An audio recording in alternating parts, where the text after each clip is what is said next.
Welcome into TFW Live. We are the best kept secret in fantasy football. We keep that week one feeling going all year long. And this is episode 331, where we're going to be talking week 5 of the NFL and getting your lineup set and ready with all that lineup advice you need for this Sunday. I am Big Travie, and I'm joined here by one of my best friends on the planet, the Arizona Cardinals beanie man right now, Austin Sear. I don't know why I gave you that nickname. Maybe because you're wearing the beanie. It's easy. It was low-hanging. How are you today, brother? Other than being reduced to a single article of clothing by my best friend. I'm objectifying you. Yeah. I'm good, hot secret. All right. We're off to a fantastic start here. We got to say what's up to everybody here in Whisper Nation in the chat, Rob Shorter, Donnie Tubbs, and all of you that will be joining here in the moments leading up to this game, or these games, sorry. And a lot of gratitude for our members on YouTube. They support the show through a monthly subscription. Got to shout them out here. Gus Ramos, Pizza Belly, Don Caples, Bailey Ziegler, Kevin Davey, Nick, Brett Zabo, John Credit, Eric Lorenzen, Donnie Tubbs, Jersey J, and Hanimal. And if you want to join that growing list of YouTube members, click join next to the video right now. If you love fantasy football, you want to enjoy a community where you know you belong, hit subscribe on the YouTube channel. We're trying to get just one more subscriber on this stream, just one more. It could be you. And if you're new, let us know where you're streaming from. I know Rob Shorter here is in England, where we have the Packers playing the Giants right now live with you. So let us know where we're streaming from. We'd love to shout you out. We'd love to shout out Lady V right here saying, what's up, everybody? And glad to see everybody selfie. Maybe safe. I don't know. Yeah. Appreciate you watching, Lady V. We are going to get to all your questions, so get them rocking and rolling. But Austin, any big lineup questions or decisions for you? I know we've got this game going live right now. The Packers are up 20-13, I believe. I can't see the score right now, but I believe that's the score. You want to trade me some wob for Juju Smith-Schuster? I don't have any wob. Oh, you don't? No, but I would have done that if I had some. Yeah, why not? You can pick up a tight end. Oh, you might. Is that the only drop candidate for you? I mean, that's a bad one too. I feel you on that one. Ken Walker. Nah, yeah. Right, sucks. I'm looking at Ken Walker, Ayuk, or Juju Smith-Schuster to drop for a tight end, or does not play a tight end because of Kyle Pitts. Oh man, and you got anybody in the? You got anybody? Well, yeah. You got anybody in the IR? No. Damn, that sucks. I know, right? Sucks you can't move somebody. Like, Juju, go to the IR real quick. I want to move you. Ooh, JM, look at Daniel Jones' hand right there. The bloody hand game. The bloody hand game, dude. This is what legends are made of. Legends are made of right now. Oh, we got a question. Yeah, what's up? Start one. Damien Harris, Damien Pierce, and Miles Sanders. I got Jalen Hurts, too. We should start Jalen Hurts. Yeah. I think you're starting Jalen Hurts already. I think he's just. And I like Miles Sanders here and Damien Harris. So I guess it would be, do you suppose that Miles Sanders gets more work, even though Boston Scott probably out of this game? Damien Harrison, such a great matchup against the Detroit Lions. We saw what Rashad Penny just did to them last week. And they have just been. Pierce? I like Pierce. Jacksonville's front's been pretty good. Their defense has been okay in spots. So I'd be a little bit. They're down. They're underdogs by 7. That worries me that Rex Burkhead could be involved in this game a little bit more than we'd like in the passing game. So I would definitely take Damien Harris over Damien Pierce. Whoa. It's really between Miles Sanders or Damien Harris. What about Ramondre Stevenson eating into Damien Harris? Well, they're playing with third string Bailey Zappi, so even in a split backfield, I feel like they're going to be running the piss out of the ball today. Like each of those guys could get 20 touches today. Maybe, yeah, I hear that. I think I'm sticking with Miles. I would personally ride. I think Miles Sanders is having a really nice year. I think this Eagles team is running the ball well. I think Sanders 27 carries last week. I know Boston Scott was out, but it wasn't the first time we see Miles Sanders this year get more touches than we were expecting. So Miles Sanders has fully jumped up a rung. For me, Damien Pierce has 2. I hear all the points on Damien Harris. I just also see a world where that all ends up going to Stevenson, and not all of it, but I see Pierce and Miles Sanders dominating the backfield in matchups I'm not horrified by. Yeah, I mean the Damien Pierce one. I think as 7-point underdogs in that game. I don't know if he's going to be. I mean, I would love for him to be involved the way he has been. The problem is when they get in these negative game scripts, they bring in Rex Burkhead to catch the football. So, but I feel you on that. Miles Sanders would have been the one I lean to as well. So I like that as the play here, starting one of those guys. Rob Shorter here. Stafford or Bridgewater this week, Austin? Matt Stafford or Teddy Bridgewater. I think I'd still roll. I think I'd still roll Stafford. I hope the Giants score here. Just for the game flow. But I'd start with Stafford simply because the shoulder is not making me smile for Matt Stafford, but the continuity in the Rams system is going to come out ahead for me from the healthy shoulder and lack of continuity Bridgewater has with the starters in Denver. In Miami, for sure. Oh, Miami. Thank you. Yeah. Yep. Start 1.5 point PPR. Gibson, Jeff Wilson, or Damien Pierce. This is probably where I would lean Pierce, but Jeff Wilson isn't far behind for me either, getting a lot of the workflow there, going up against the Carolina team that just hasn't been playing very well. I think Jeff Wilson. Yeah, I think Jeff Wilson's a good call. I'd be in on that. Ryan Evans, yo, what up, Ryan? Need a flex. Corey Davis, Tony Pollard, or Juju, 0.5 point PPR. This is a tough one here. I might lean Corey Davis. You'd think that his rapport with Zach Wilson has been pretty good, not just this last game that Zach Wilson came back, but last year as well. Juju got a little banged up going into the weekend. He's got a tight hammy. Yeah, and then Tony Pollard is an interesting one because you'd think he'd mix in, but the games have been hard to tell which games Pollard is going to get involved more in, and that scares me a little bit off of his flow here in this one. So I would lean Corey Davis. I wouldn't feel great about it, but I think that's the situation you're in with kind of these flex plays here. Corey Davis, man, are we trusting Corey Davis and the Zach Wilson connection? I'm just trusting it a little more than Tony Pollard, part-time player, and Juju banged up right now. I think what I'm getting. I think I am. Yeah, I think Corey Davis is like an underrated start here, going back to last season. And Corey Davis's juice isn't that bad. It's a weird one to kind of like begin to start to recommend, but it's in that juice. Space. Like his juice. Standard, Woods or Thielen, not STD. Standard, Woods or Thielen.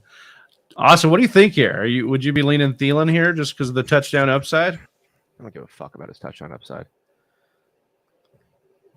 All right. I think I would probably go Thielen because of the touchdown upside in that offense. I don't know if I want to really trust Woods just yet. Kind of been a part-time player all year.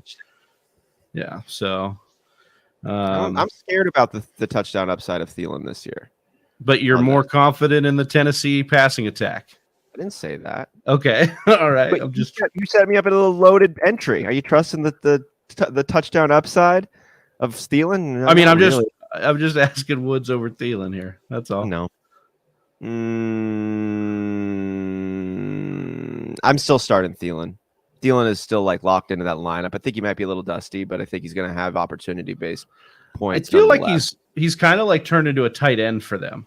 Like you know what I mean? Like where he's kind of like that's his play because of everything being focused to Justin Jefferson, and then he kind of can pop up here and there. But that passing attack in Tennessee looking not good.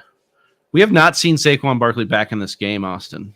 We got the sneaker notification and said he's questionable with his shoulder. Yeah, not good.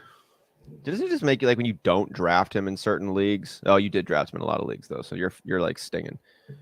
But I guess I could understand if I was anti-Saquon, wishing an injury on him. Sure. Well, just like make you feel better when you like had a draft. Avoid it. Yeah, for sure. Like, oh man, that's why I was. That's why I avoided him right there. Yeah. Gary Brightwell, the touchdown that helps no one, unless you're playing against the Packers defense, which I am playing against the Packers defense. Yeah. Yay! Brett Johnson's got the Packers defense. Boo! Mr. Miyagi says 0.5 point PPR: Taysom Hill or Conklin or Hurst. Austin. I think I'd go Tyler Conklin. I'm with you on that one. Got to put some respect on Conklin's name, man. It's a top 5 performer. Kittle or Gerald Everett? Juice Chunky 19. Yeah, this one is a little bit tough, right? Because we've seen Kittle struggle a bit in this new look Jimmy G 49ers offense, but he's also been coming off a groin and getting more and more involved. They've used him more as a blocker because of his ability as a blocker and their line having issues. I think I'd still go Kittle. I think I'd look forward to the upside. Maybe I'm just fermenting at the mouth a little too much, seeing flashbacks of Kittle hurdles and stiff arms where he threw him to the ground. But it hasn't happened yet. It's still George Kittle, though. Everett's been nice, and Keenan Allen being out keeps that opportunity up. So it might be just a thirsty play with Kittle, but that's what I would do. Yeah, I like Kittle more in standard where the touchdowns mean a little bit more. And in the PPR, I think Everett could soak up, as Austin said, with Keenan Allen out. But yeah, I think Kittle's the fine play. You're playing for upside at the tight end anyway, so this could be it right here. He just missed a touchdown last week. So Damian Harris, Miles Sanders, Rashad Penny, or Ezekiel Elliott. Man, you got to just choose one of those dudes. We choose got 3. some good ones. How'd you order them? I would go Miles Sanders, Penny, Harris, and then Elliott. Me too. I think that's how I'd order them. Me too.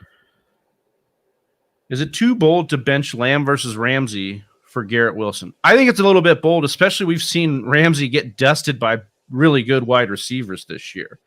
Stephon Diggs absolutely put him in a blender in week 1. Deebo Samuel like making a miss left and right last week. So for me, I know Ramsey's great. What's that? That play with the lineman when he ran up to Ramsey after yeah. Look, he scored. Look at him right there. Look at him go. Oh man. Yeah. Barely moved. Yeah, it was a good one. So for me, I'm not benching Lamb, not for Garrett Wilson. I like Garrett Wilson. I think this could be a decent game for him. We hope. He's been playing more snaps. He's been seeing the targets when he's out there. But again, it's the Zach Wilson conundrum. And, you know, so far Cooper Rush has not disappointed in feeding CeeDee Lamb. All right, Austin. Fam first asks Hollywood or McLaurin in PPR. This is a Hollywood. good one. I would go Hollywood. Yeah, he's just been on fire. Yeah. Like the Dotson being out, uptick. Logan Thomas as well. Ooh, Logan Thomas has been ruled out. Yeah. I changed my dynasty lineup. Got it. So that gives. I got a question. Now, I've asked it already, but it's standard. So this kind of gives. I think this gives the edge. Garrett Wilson or Curtis Samuel. Now you said, Jon Snow in attendance at the game. I don't want to fight anymore. Why can't a lot of these teams have to fight? Nobody's asking you to fight, dude. I want to go north of the wall. Those people like what they're good at. I don't. Oh, shit. That's funny. Jersey J says, hey, bros. Yeah. And then he says, Barkley is out. Ooh, not good. If that is going to be the story. Taking Kamara in the first round instead of Saquon wasn't a bad decision. I mean, I guess for this 1 out of 5 weeks. Garrett's been out every week. Sometimes the stories we tell ourselves in fantasy football. There's a lot of them. So before we get to Jay's question, if Whisper Nation could help me out here too, Curtis Samuel or Garrett Wilson today, standard scoring, no PPR. I could think of Wilson. I know I'm gonna go Wilson, but I don't feel great about it unless we can get some hard action. Well, Curtis Samuel. I think we were lured into the idea of him potentially being a legitimate vein for the Commanders' offense. I mean, has led them in targets every single week. Even last week? Yep. What's that? Oh, no, he still had 7 targets. He just had 38 yards. Yeah, I mean, his ADOT's super low. They use him close to the line of scrimmage. That's the thing in standard. For catch, yeah. Yeah, he's not like a huge gainer, but they scheme him touches out of the backfield. He's been involved in the red zone.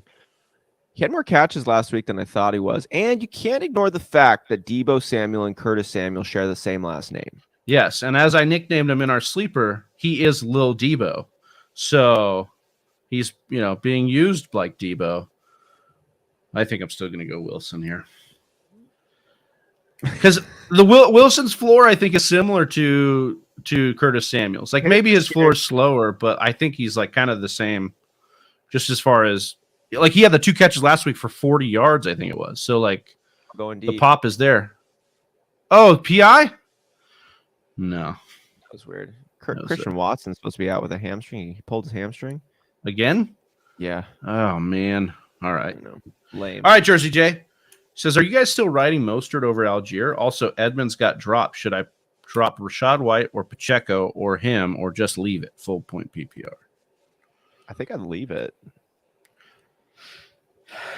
Yeah, I think he's got similar upside as the other guys. You're just waiting for an injury for Edmonds because Mostert's been that lead back. I would go with Mostert over Algier. I do not like the matchup for. Oh, no. What happened? I think the Giants muffed this, and we almost recovered it, and then it went out of bounds. Stupid. Yeah. So for me personally, I'm taking Mostert over Algier. I think there's a better matchup against the Jets. I think it's a better game script dynamic. If Mostert's the starter in Miami, we're hoping Algier maybe is going to be Mostert. Yeah. And in a much worse matchup against the Buccaneers. They are 9-point underdogs against a tough run defense.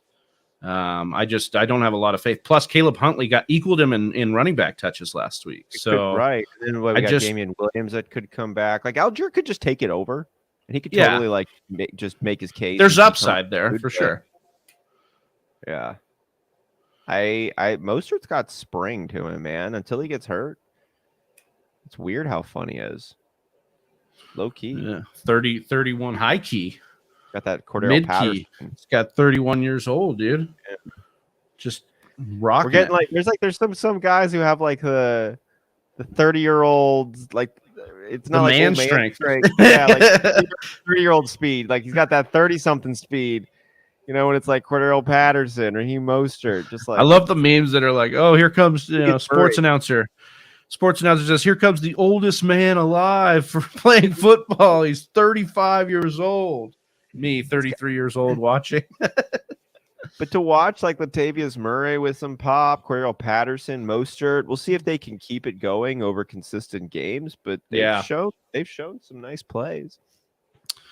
All right, let's get some of these questions in here. I'll go to Discord. Tyler Reed here says, I need 2 between Garrett Wilson, Deontay Johnson, and Adam Thielen. Wait, what? He needs 2 between Garrett Wilson, Deontay Johnson, and Adam Thielen. So bench 1. A little concerned with Deontay Johnson and the Pickett inclusion, but I think I'd still go Deontay over Thielen. I think Thielen's one of them. Can we get a quick update on who's the full list of people that are active and out today? I need to take a little look in a book. Yeah, there's some weird ones. Reading Rainbow. St. Brown is going to be active. David Montgomery is active, right? It's weird. Yeah, let me see. Let me take a look in a book. Reading Rainbow. Jameis Winston, Jarvis Landry, Michael Thomas all declare out. Feels like a statement. That covers the Saints. Ken Walker is active against the New Orleans Saints. Obviously, as expected, Kyle Pitts is officially out. This egg commercial from the site is blasting in my ears. Let me pause that. Big news here. Mike White for the Jets and inactive. David Montgomery. This was a weird one we talked about off air, Austin. David Montgomery is active. Oh, look at this. Barkley back in the game. Jay, you told us he was out, dude. He is back. Oh, man. Should have drafted him. Shit. Oh, that's funny. We didn't touch on the Russ news, man. Yeah, that's right. We can get back into that. Barkley ripping one off here. Oh, my God. Oof. Oh, they went right for the shoulder, too. I don't know if that was – he, punched it. I think he was going for the ball, but he hit his shoulder. Just go up and punch someone right in their injury, dude. That's how we play defense. Is Russ now as good for your fantasy team as a one-legged kicker? Well, it depends on if that leg is the one to kick with. I mean, if you did a backflip kind of thing, like Younghoe Koo with the one leg, maybe it could be good. I think Russ is, like we said, what did we say yesterday or Friday, right, Austin? He's a stream quarterback. Yeah. And it's got to be a really, really good matchup at this point. Oh, come on. Get Matt Breida out of here, dude. Bro, the Packers, we need to score some points. We need to get it together. We do not cover when we are massive favorites. We never cover. Rogers was actually talking about this a little bit on Pat McAfee. He's like, when teams come to Lambeau, they rarely lay down. It's not like teams lay down for us. They come and get up for Lambeau. Yeah. And they've turned this Wembley Stadium basically into fucking Lambeau, man. It's awesome. I was listening to the audio, it was Go Pack Go. They had it all decked out. I had heard that there was a huge following in England for the Packers, but we've never gone there. This is our first time over there. Yeah. And it's been cool. Some of the social media posting and all the stuff that's been going on over there. It's been a really fun one to go to. Yeah, definitely. Rob Navarro says, happy Sunday, fellas. Goff or Cousins in PPR. Happy Sunday, Rob. Yeah, I'm going to go with Gob. Gobby. I'm going to go Gobby, the everlasting Gobstopper. I like Goff as well. I think this offense just humming. And if he gets Amon-Ra St. Brown back, that's what I was looking up, is if he's officially active or not. Saquon at the quarterback position. Oh, Saquon. Oh, stopped short. Just get in the end zone. Get Rodgers the rock. Score me some flag fantasy here. points. They call it face mask or holding.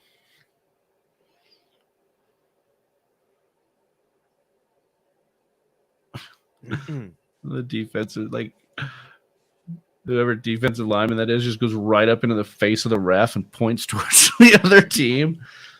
You will call a penalty on the New York Giants, or I will eat you. Oh, Dable. Trav, you like Jacobs or Thielen in the slot? Is this Josh Jacobs? Is this for? I don't know what other Jacobs it would be, unless I'm blanking on it. Yeah, I like Josh Jacobs right now. Josh Jacobs is dealing, unlike Thielen.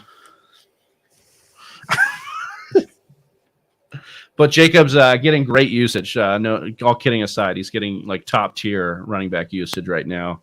And the matchup's not terrible against Kansas City. I think it's a way that they could play keep away from Mahomes and company is by pounding the rock with Josh Jacobs. Oh, Bryce Long coming in here. Appreciate everybody in here. Hit us with a like and a subscribe if you're new to the channel, or just drop us in. Let us know where you're streaming from.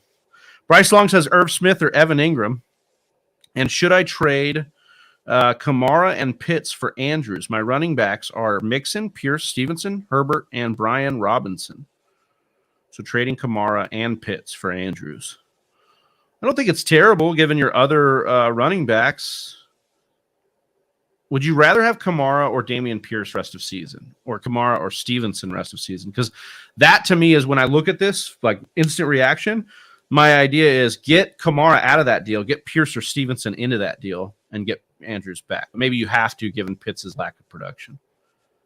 Certainly, if you're undefeated right now, I might want to take the upside on Kamara, hopefully being more healthy come playoff time down the road. Pierce is playing hot football right now. So hot right now. You want to say it's going to keep going? Saquon, no. Saquon with the score. It should have drafted him.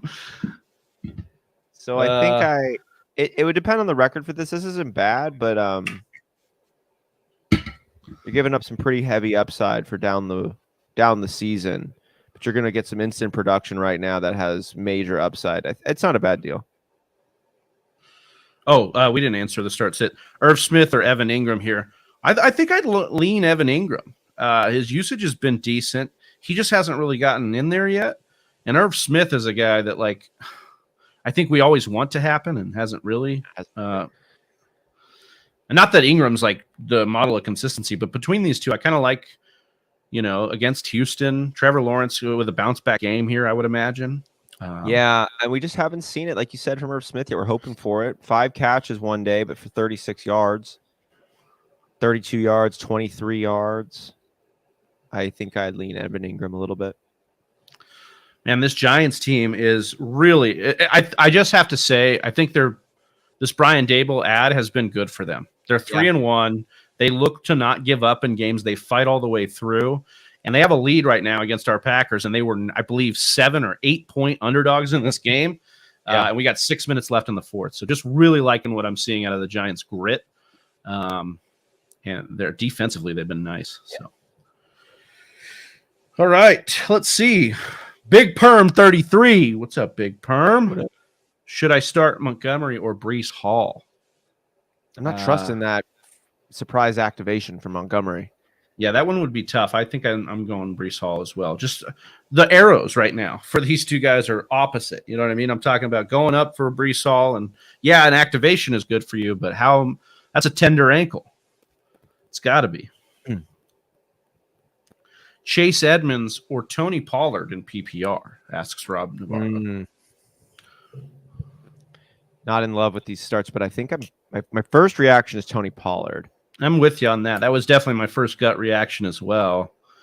I think against this, it's a tough front for the Rams. You got Aaron Donald over there. Maybe you're going to try and sprinkle in some deep or some dump offs quite a bit to combat that. I know Chase Edmonds, he's got 3 touchdowns so far in the season, 1 last week through the air, 2 on the ground, week 3. That can happen for you, but the man hasn't broken 34 yards on the ground. He hasn't broken 41 yards through the air, and it's not like he's stacking those two together. Rogers going deep to nobody out of bounds here. Pollard. I'm with you on that one. I traded Penny and an Ayuk for Kamara, so I got him for free, basically. So I was as part of your deal earlier. I mean, I would still try to get the other guys in that deal, other than Kamara. But Kamara is still, even with Kamara, I think it's a good deal. As Austin was saying, the upside's there for you. Brandon _ welcome to the channel, says Christian Kirk or Jamal Williams or for my flex in full point PPR. Christian Kirk or Jamal Williams. Ooh, this is a good one. Kirk and the Jaguars looking to bounce back against a Houston Texans team as 7-point favorites. And then, of course, Jamal Williams with no DeAndre Swift doing those hip thrusters in the end zone. I think I'd go Jamal Williams. He's been so good, and we're just expecting the bottom to fall out. I don't know why it would happen this week, though. Bryce Long says, so you think Kamara is good versus legal trouble? So his case got pushed all the way to November. So that's one you'll at least have the rest of this month. And I think it's something that even if it's heard this year, is likely not going to be something he serves as suspension for until next year. Based on we had Drew Davenport on in the offseason. Everything's kind of lined up from what he was saying. And they even pushed the case out further than we were talking about back in August. So I think Kamara's biggest concern right now is the offense he plays in and his ribs. It's not the legal issue for me. All right. Did we find any more? Oh, like weird outs and stuff? Yeah. Jacoby Myers is active, so we got him back for third string. We also had the Brian Robinson news came in yesterday, but he will be active. Oh, he's going to be active? Yeah, what's your take on the Washington backfield situation? Like, if you had Gibson rocking right now, would you be comfortable starting Gibson against the Titans with the Brian Robinson news? I'm not comfortable with it, but I don't hate it either. Gibson still holds a lot of upside. It just has more variables now. But like Brian Robinson might not get a lot of action. I'd be surprised, in fact, if he did. Yeah, Schefter did report that he would probably be on a pitch count, which we assume, he just got back from being shot twice. Good. Yeah. Well, Ron Rivera loves him. that is clear. But I don't know if that means anything because Brian Robinson. Yeah. Lady V asking how much does it cost to join the YouTube? It's $5 a month, Lady V. But it's free to subscribe. So you can subscribe there. I low-key think Algier goes over 100 yards, but I think Mostert will as well. So I was torn.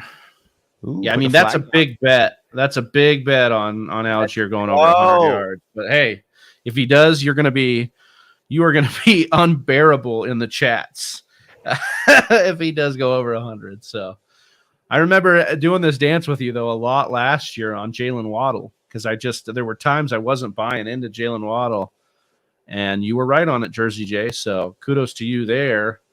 I don't know if Algiers in the same mold as Jalen Waddle, but especially in this matchup, again, down as 9-point underdogs against a tough Tampa Bay defense. Yeah. That's a tough one. Here, man. 2nd and 8. 4 minutes left in the 4th. Oh, you don't love it. You love Randall Cobb looking like the old Randall Cobb, dude. He's looking springy, too. He looks good, dude. Who's that new signing we got? Look at that guy. He's fast. But he's not. He's old. He's got like 9 targets this game or something like that, though? 9? Really? I might be exaggerating. 19? He's got 30 targets in a game. Wow. Jersey J says, I haven't let you have it about Pitts yet. Yeah, thank you. You're sparing me on that one. That was my guy this year at tight end. And we are down bad in the Pitts camp right now. Weird. Oh, it sucks. It's really terrible. Somebody tweeted out, and it hurt my fucking soul. They said, Kyle Pitts on that Evan Ingram trajectory. Oh, God. I was like, you shut your mouth. That's too fat. Oh, but does it ignore the draft capital? But does it hurt? Well, Arthur Smith can. Using him on 60% of. No doubt. Why would you take this guy at number 4 overall and use him like a fucking part-time player? I do not get it, dude. I'm wondering that face that we saw him with Marcus Mariota in the game where we've said, like, yo, we like to see him out, but we don't like to see him sad. Was that Watson? Lazard. Oh. It's like, oh, is Watson back? Dude, Cobb with 12 targets. Dude, you weren't fucking kidding. Jesus. That is so many. Cobb is definitely going to be a waiver wire guy now. This is kind of going not to be like a pat on the back, but like you got Cobb here with 12, you got Lazard with 7, you got Dubs with 4. And Dubs has had 2 deep targets that just Rodgers was off on. Really? Yeah. So it's like we were talking about Dubs being used kind of as that deep threat right now, and it seems to be the case just based on what they're using Lazard and Cobb as. You know, Cobb out of the slot, Lazard is this like kind of possession boundary receiver. Man, I don't know if you catch the touchdown to Lazard today? Mm-hmm. It was a really cool screen in the end zone that Dubs laid a nice block on. Lazard, man, just addicted to the end zone. Apparently, so that's great. Yeah, Jeff Conner, Waller, or Higbee.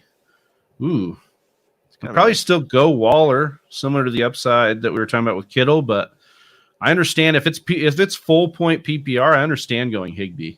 He is just soaking up targets. Like a lot. But I'm with you on that one.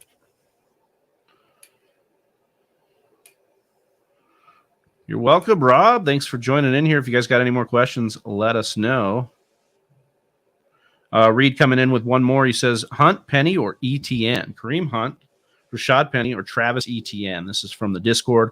You guys can join the Discord for free. The link is in the chat below. I'd go with Penny here. I don't know about you, Austin. Who's in Penny? Hunt and Etienne. Now, Hunt is in a great matchup against that Chargers defense, but I like Penny. I like Penny. It's off the injury report, bro. He's healthy. Who started the Packers defense? Me, LOL, 2 points. Oh, it was not a bad call, Jersey J. It's just that this game got, everybody was wrong. The process was right here. It's like it's a Jersey J. 11, but you get a 6. Get a fucking 4. Suck it down. Oh man. Bro, Logan Thomas is out. Why, dude? Why, bro? Hooper or Noah Gray. Yummy. Oh. I mean, at least Noah Gray could get used in like some the red zone, weird stuff. Yeah. Now, speaking of being wrong on a tight end, man, Austin Hooper, my round 15. Well, I mean, he's looking sexy. Your late round tight end though, David Njoku. That one is coming through. Looking good. Hopefully he can continue the. I mean, that was always the play, right? The process was like, could he be the main guy for Cleveland? Yeah. And we've seen him be the most consistent main guy so far. I mean, Cooper's had games, but up and down. So that one's. We had a comment. We had the comment on the Cole Kmet video. Yeah, because it says, could Cole Kmet be a league winner or win people leagues this year? And we've taken it on the chin for a lot of that video. But this comment was like, you should issue an apology for this video. And I just responded, I was like, why? Should we? Why? I mean, you spent like a what pick on Cole Kmet. If you can't pivot from Cole Kmet and that ruined your draft or ruined your season, we need to talk about how you play this game, bro. Bro. What if you saw the video though, and you're really jazzed on him, and you got like the 5th round? You're like Christian Kirk or Cole Kmet. Now that that would hurt, man. So apology video. Video. Wait for that apology video. It's coming. Yeah, no, it's not. Njoku is the guy besides Chubb. Yeah, I mean, he looks good. Njoku looks great. Chubb looks great, too. This is going to be a fun game for the Browns and Chargers. Both defenses suck against the run, and we're going to see both of these teams look to establish their will. Establish it. All right, Packers here, knocking on the door. 2 minutes left in the game. 1:58, sorry. Fake news. Minute 58 left in the game, not 2 minutes. Got to throw it into Tolta, man. Juju for some discounted wob. Oh, yeah, you're dropping them in there. Come on. Oh, you got to go to Johnny. You got to find Johnny here. Although he's not a Juju guy, so it may not work. I mean, he traded for him in Dynasty. He traded Jalen Hurts for him in Dynasty. That's true. So maybe he is. And some picks. 2nd and 4 here. Packers trying to milk the clock here. They don't like this at all. I think we need to play fast as hell. Oh, dude, we don't. For whatever reason, Rodgers does not like to play fast. No, we need to have no huddle. We like to just. It's funny because like we can go no huddle, but we always suck the time down to like the last 2 seconds. Dude, it's the most aggravating thing. I would love to see the stats. We probably burn so many timeouts doing this because we go like so close to like delay of game. Luckily you have Rodgers, so I'm sure the stats like look fine because we actually convert, but like suck it. Speaking of sucking it down and sucking it hard, like I want to sucking the clock down there. Rodgers just needs to think about his whole life before he makes the play. Yeah, he's like Dewey Cox. Yeah. Dude, I love what they did for the stadium here, though. What'd they do? Just all the Packers making it a home game for the Pack. I mean, everywhere. Get the Packers memorabilia. It is a home game for us. Yeah. I bet there was a lot of Packers fans over there in London. I was looking at the video they post on the Packers site. Like somebody, they do these like pep rallies at these bars. They do it here in the States too when they travel. But man, the line out of this pub was around the block, man, with Packers fans. Yeah, it was awesome. Is that the Kayla sent you the video? Yeah, she sent it to you too. Yeah. Oh no. Okay. Oh, good Lord. Fourth down, bro, for the fucking game. This is not where this was supposed to be. If we lose to the Giants in London, we'll never go to London again. Awesome. No. Oh, come on. Oh Thank God, dude. That was so close. Oh my God, he nailed him in the face, dude. He like got himself in there though. That was like on the lineman. Good for you. 4th and 2. Come on, Packers.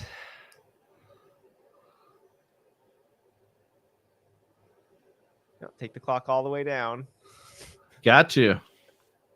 Oh my God, again. That's why Jersey J's going off, dude. Gross.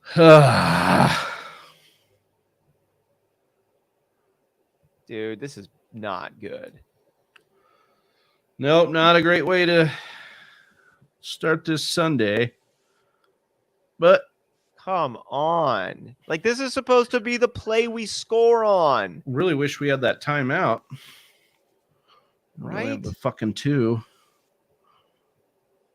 Dude, how do we not score here at the end of the game? That's 2 yards. I mean, 2 plays fuck? back to back. This defensive line just put their fucking hands up and blocked it. I mean, I will say Dable was talking about that as they came back from the half. Like the quick passes, they needed to put their hands up, and they made the adjustment, man. Back, man. Yeah, the quick passing game was working for us in the first half, but those adjustments were made there.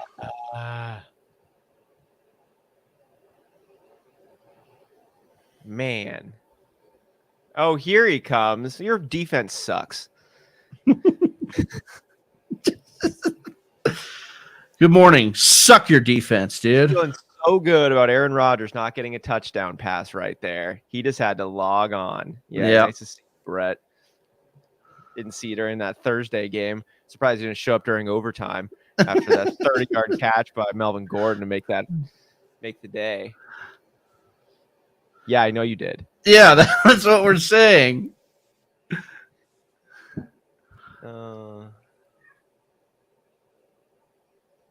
Fuck this game, dude. That sucks.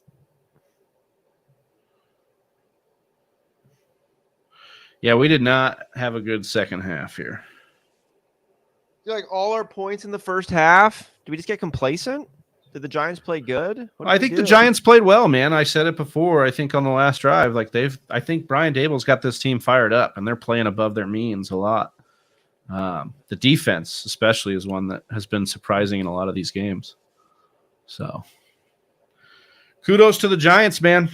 4-1, they're going to go to, dropping the Packers to 3-2.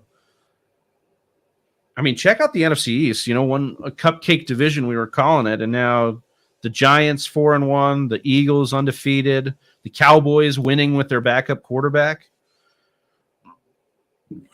and Washington being Washington. Wait, what's going on right now? It's 3rd and 13. The clock's not moving, and we have a timeout. I don't know how we got a timeout. We should only have 0 left.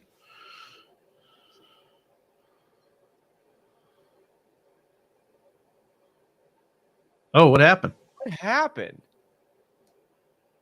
Oh, nothing.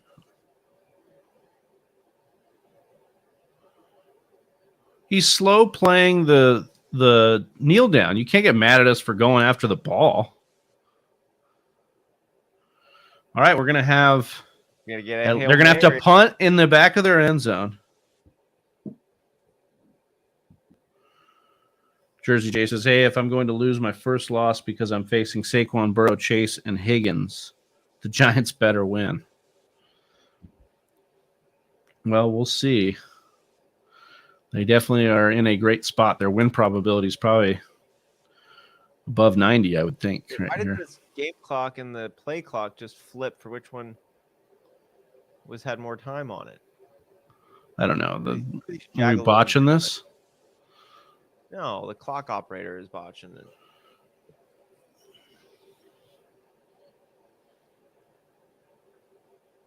And Matt Floor feels it. What is going on? Change the fucking clock.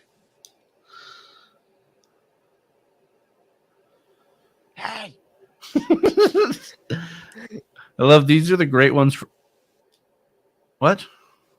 Don't snap it? Is that what he's saying?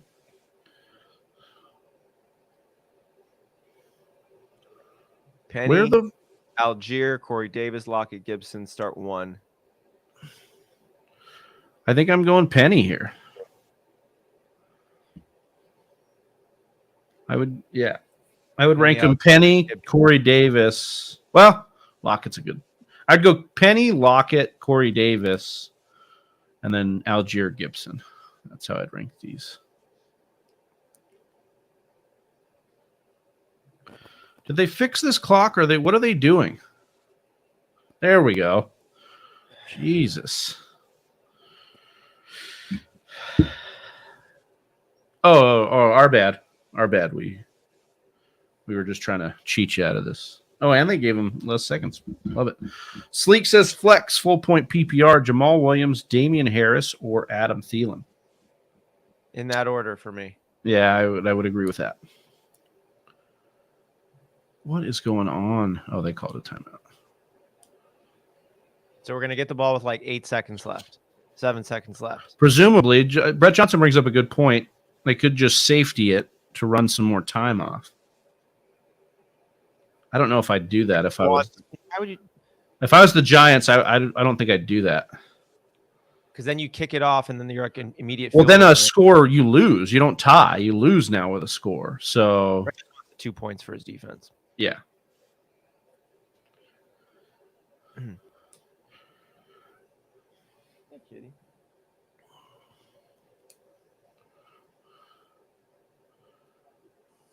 The safety would give us the ball back too. Yeah, but a touchdown. They need a touchdown still right now. Oh my God, they are going to do it. I hope we get a Hail Mary and win the game. But thy joke's on you. Welcome to the program. Says need 2 full point PPR. Jamal Williams, Jeff Wilson, Ramondre Stevenson, Rashad Penny, Dave Montgomery. A lot of backs here you got going. I'm going to go Jamal Williams. Oh, and Penny, I think. But Ramondre is a great play today, too. Man, there's a lot of good backs here. What do you think, Austin? I'm having a hard time quitting Jeff Wilson Jr., man. Why are we not smashing Don't Jeff quit Wilson me. Jr.? I don't know. I just think that there's a lot of good plays here. Jamal Williams is a great play on a great offense. Ramondre Stevenson playing against those Lions, really, really good matchup. It's not. I don't think it's an indictment on Jeff Wilson, who's been great. I think he's averaged like 77 yards or more in every game that he's been the starter. I hear all the points on Ramondre, and I'm not disagreeing with any of them. I just am concerned that opportunity could be funneled towards Damian Harris. And I don't see Rashad Penny getting blanked or Wilson or Jamal Williams getting blanked. I'm with that. Is he a trapdoor available for Ramondre Stevenson? Do I think it gets pulled? Probably not, but it's something to consider. There is Montgomery. Yeah. No, I'm with you. So really it's between Wilson, Jamal, and Penny. So which one of those would you bench?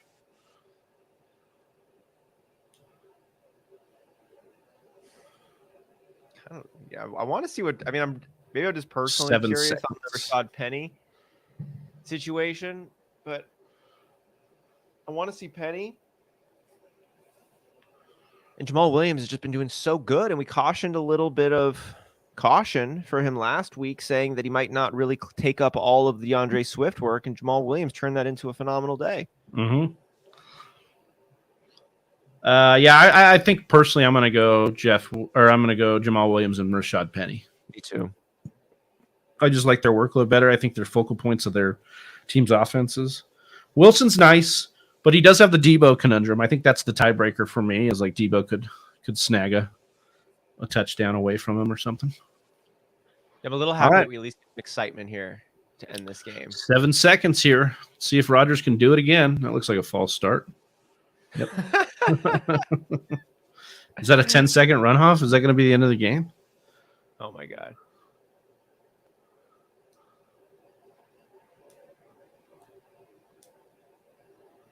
Take away that excitement. Yeah. It's not a good start to a Hail Mary to go back 10 yards.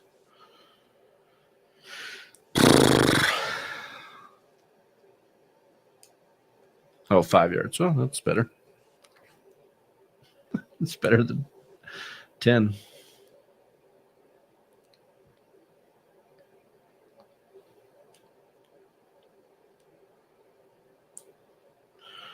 First and 15, 7 seconds in London. Roll out.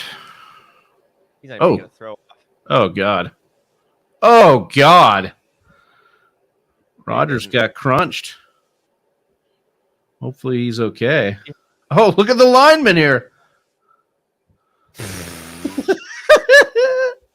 Dude, Aaron Rodgers might have gotten hurt on that play there, too. Yeah, it looks like he's all right. He's good. See you later, Jersey J. Sucks. Just under a half hour till the other games kick off. Brett got the 2 points on defense. Yeah. Stupid.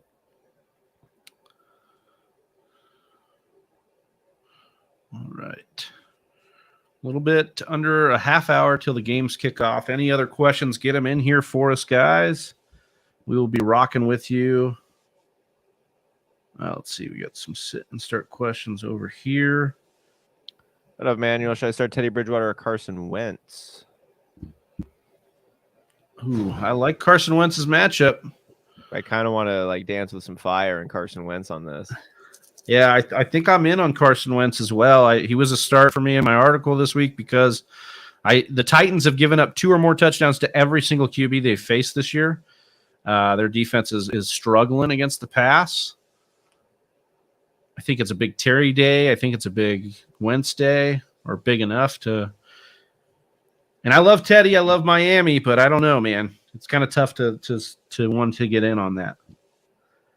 And Robert Saleh, this has not been talked about. Robert Saleh, head coach of the Jets, coached with Mike McDaniel over in San Francisco. So he's going to have some familiarity, at least with his line of thinking, I would think. Should bench one, Fam First asks. Olave, McLaurin, or Hollywood for McLaurin? Olave, McLaurin, or Hollywood for McLaurin. So. Or bench one. Yeah.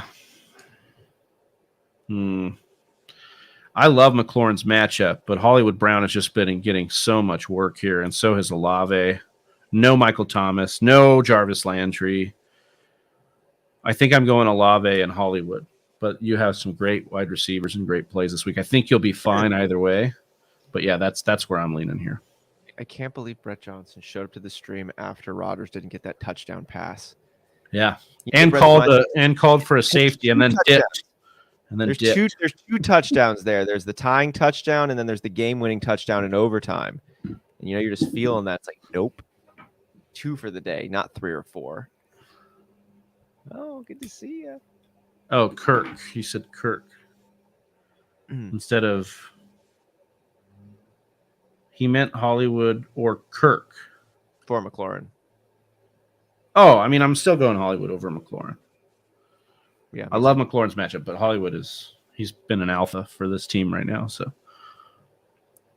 McLaurin's still going to have to deal with some Curtis Samuel dump offs and things of that nature. So there's a little bit more risk there.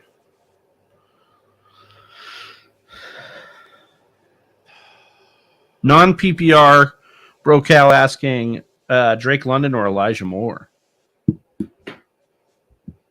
I like Drake London. Kyle Pitts no Pitts, yeah.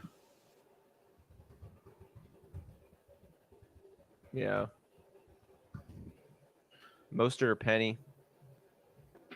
Sub Aladdin. I like Penny. I also like coffee. Jersey J. Penny, but I hate him. Wow. It's mean, Jay. Emmanuel, should I start Taysom Hill, John Bates, OJ Howard, or Jawan Johnson? Thank you. This is a deep play. You probably have Pitts out or something. I would go with OJ Howard here. I know it's a little bit risky, but Brevin Jordan is out, and I really like this as a deeper play. Shout out to JJ Zacharyson. He called it out this week on his sleeper show, late round quarterback or late round fantasy football podcast. So for me, OJ Howard. I understand wanting to play Taysom Hill here too, because he could be like a touchdown guy, but I like the Howard play. Marcos Valdez, half-point PPR, Waddle or Olave. Also Dallas or Philly defense. Thank you. Dallas's defense is a nice play. That pass rush has been absolutely on fire, and the Rams have been the opposite of on fire this year from the offensive standpoint. So I'm fine with the Dallas defense. Half-point PPR, Waddle or Olave, man. This is a tough one. Waddle could be dealing with a situation in his groin. He also could be dealing with the fact that Tyreek Hill has a quad issue. Olave has the field to himself kind of with all those receiving options going up against Seattle here. I'm going to go with Olave. I think it's just a great matchup. It's a great volume play. But man, it's Waddle's upside could leave you really upset that it's on your bench for sure. Just INT 1213. This is a lot, but a pick one. Damien Harris, DK, Curtis Samuel, Miles Sanders, or Drake London.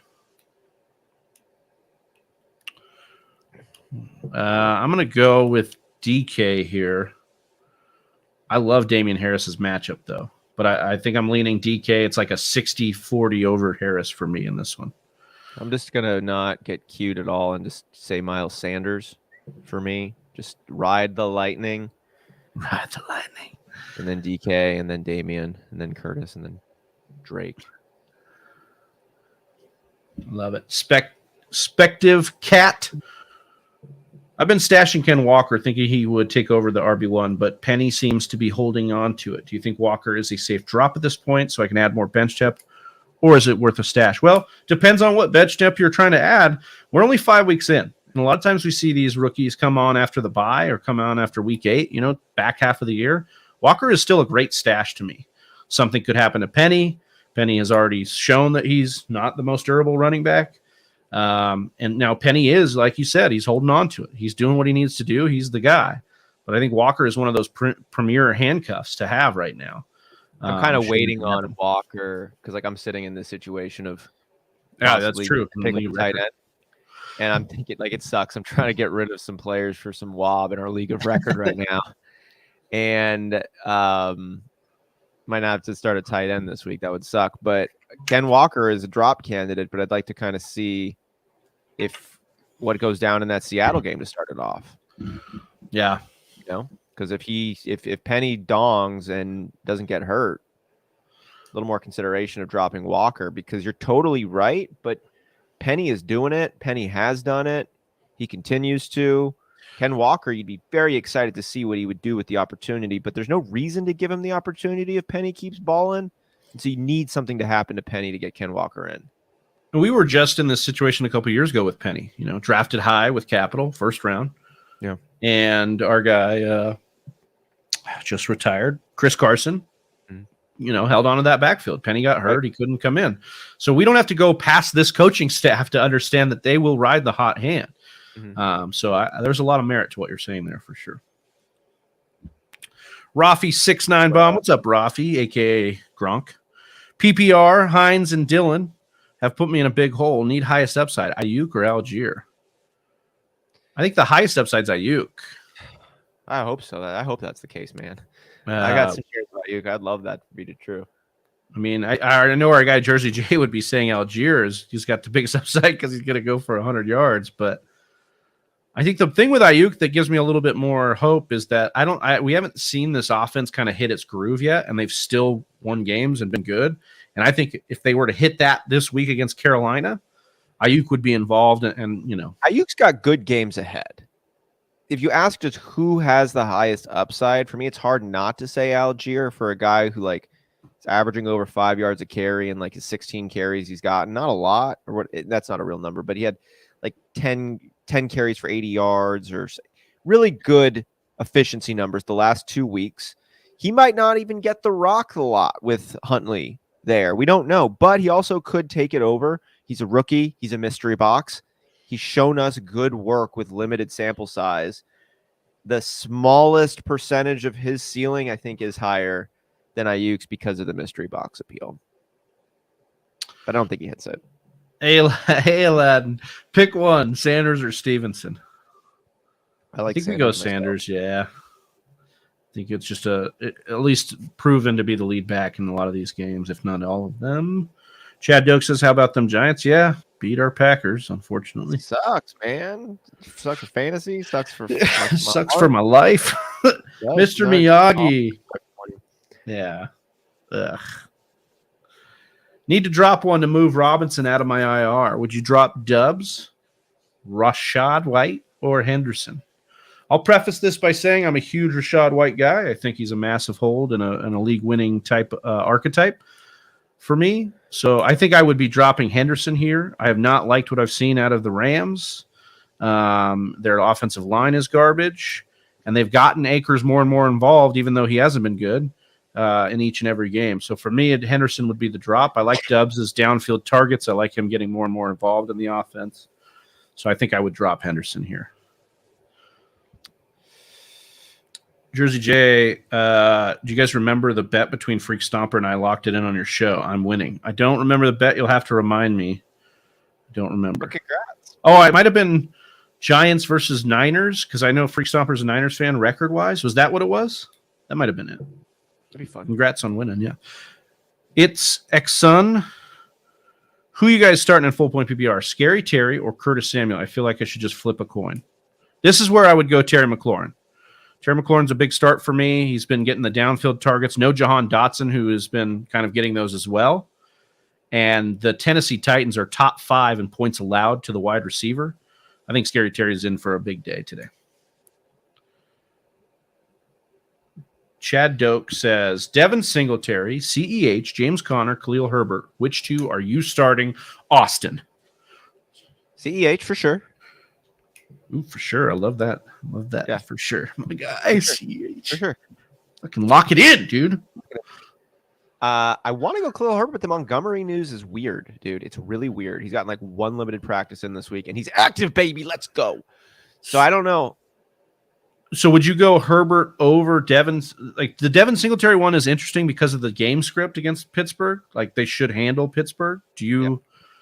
Does that give you any confidence in Singletary here? I like a little bit, but the guy has like such limited upside because of the way the Bills play football. Yeah. Devin Singletary is pretty good. Like I want to see Devin Singletary get a lot more opportunity, but I don't think he's going to get it. Connor hasn't looked good. Right? No. That dude looks like he's playing hurt, and the Cardinals look like they're playing hurt. Their ego's hurt.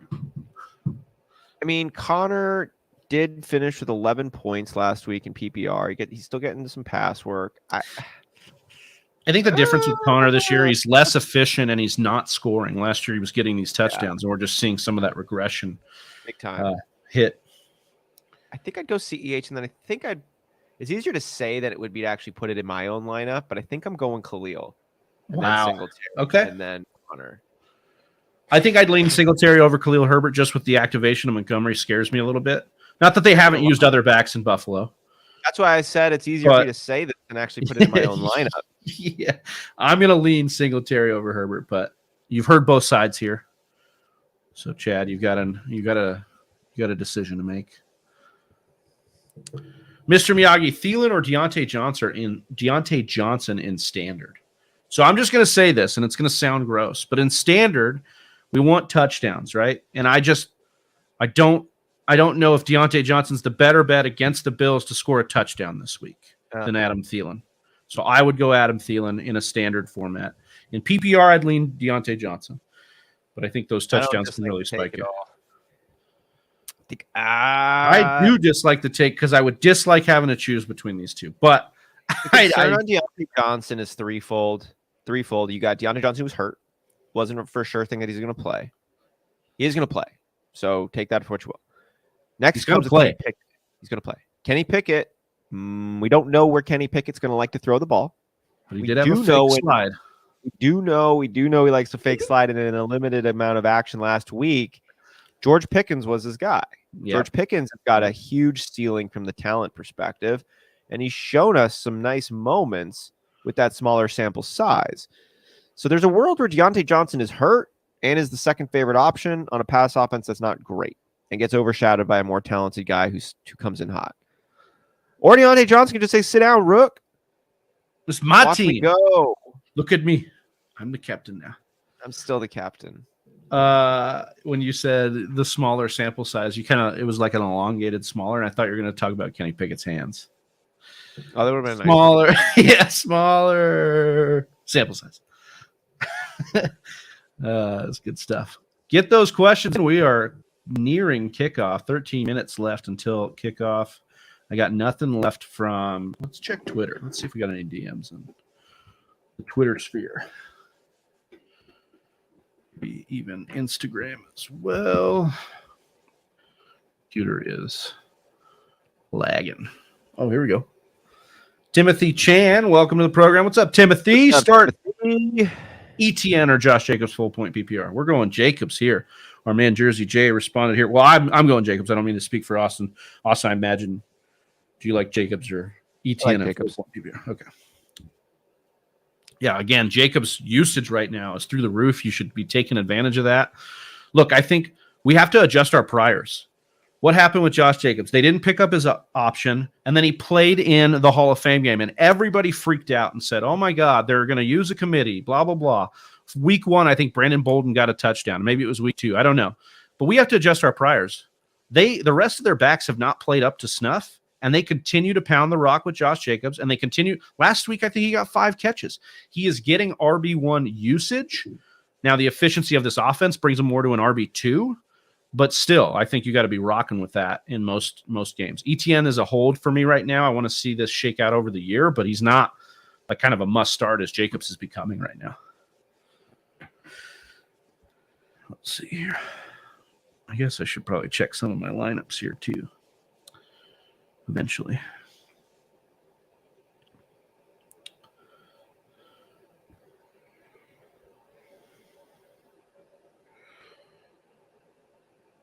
Our friend here says, if Amon-Ra and DJ Shark are out, do I play Josh Reynolds at the flex or stick with Raheem Mostert, PPR flex? Mostert or Reynolds, given what we know? I think Amon-Ra is going to play, right, Austin? Yeah.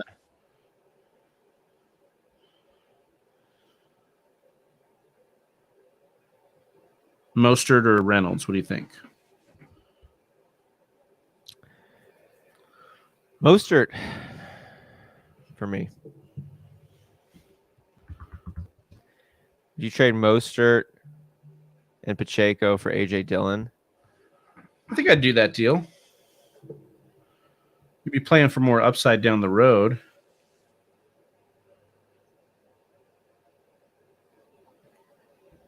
How much what? What? Yeah, I'm okay with AJ Dillon, the upside of AJ Dillon here, playing for that. Pacheco's nice too, and he's got upside, but CEH is kind of like the Penny situation where he's hanging on to the first crack at this. So, also, should I start Cooper, Pierce, or Dobbins in flex full point PPR? Man, Dobbins is a hard one to rank. He got a good usage, started to get a little bit better, got 2 touchdowns last week. Cincy's defense, real tough though. I think I'd go Pierce here. Just the usage he's been getting. I'm going to go Damien Pierce, but keep an eye on Dobbins, man. He might be getting into that category of like lock it in RB2 status here in the next couple of weeks. Yeah, man. So I'm definitely with that. Did you get a deal done for your No.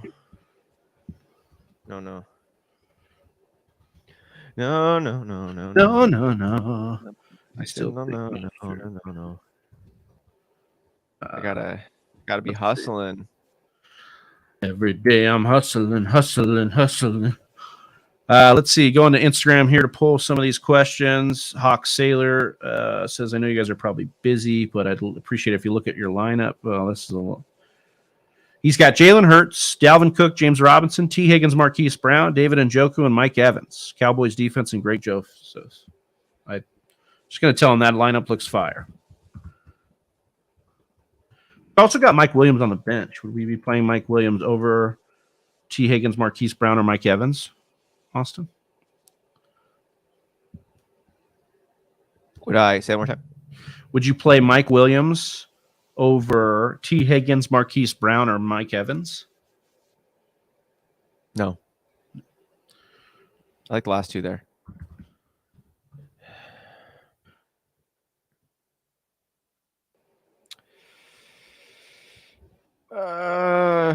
Got it. We're in this with you, Whisper Nation.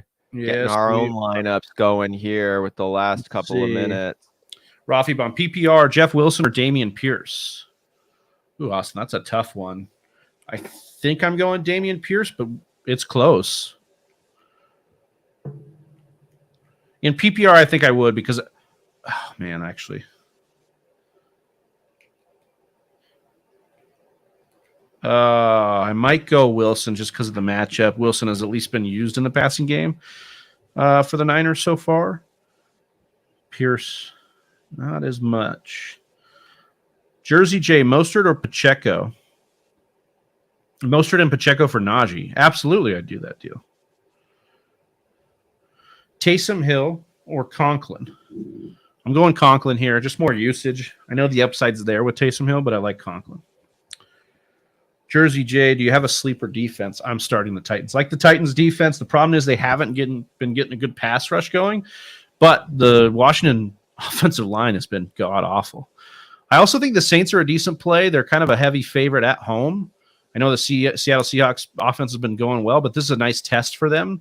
So I think the Saints are an upside play on defense. Also like Miami against Zach Wilson on the road. Those are some defenses I like this week. Let me see.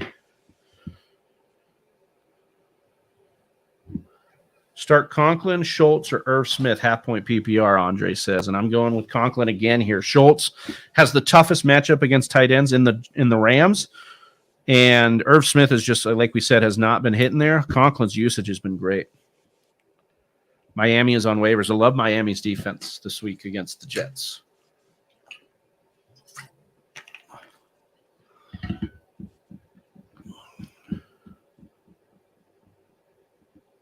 Sucks. I wanted Miami. Yeah. All right. I don't think I have any to say. Oh, if Amon Ra's playing, I got to play him in a league. 6 minutes here as my computer drags. Just absolutely drags. I can see the smoke coming out of Austin's ears right now. He must be deep in like a trade talk. Are you trying to get that Juju deal done right now?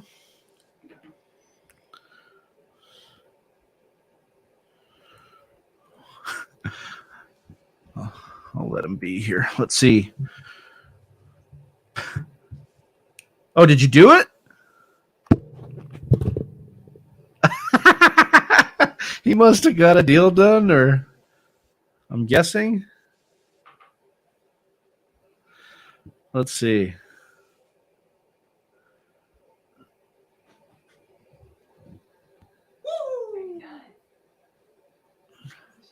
No, the show's not over. So I got to trade them. Wow. I'm going to toss you this cut and I'll fill it. Wow. So this is the deal that Austin just got done at the deadline here. He added David Njoku and Travis Etienne. He traded away Juju and Ramondre Stevenson. He also got 25 WAB or waiver acquisition budget here. So I think this was a great deal. He needed to get a tight end. He was looking to get Ramondre maybe off the roster as well. He was a trade bait that he got. So he got rid of Juju and Ramondre, got back 25 WAB, Travis Etienne, and David Njoku. This is a great, and he's got the Pitt situation. So I think that was a great deal for Austin here that he just pulled at the last minute here. Let's see here. Helps Curtis Samuel or Deontay Johnson in PPR. In PPR, I'm going Curtis Samuel here. I think it's a great matchup for Curtis Samuel. He's going to soak up targets. He has been every week. Deontay got the rookie quarterback, so we're a little bit shaky here. Or ETN, and I'm still going Curtis Samuel here. Connor, Hegan, Godwin, or Waddle. I would go with Godwin right now. He is firmly in the lineup here, and we just have not seen Teddy. When Teddy was in last week, he peppered Tyreek Hill with targets. So it's just enough of a question mark for me to be going with Godwin over Waddle. You got it, Bean Productions. Appreciate you watching, man. Bean, love you. I was just telling Whisper Nation about your deal, Austin. Why don't you Oh, here, actually. I'm a little sprung, bro.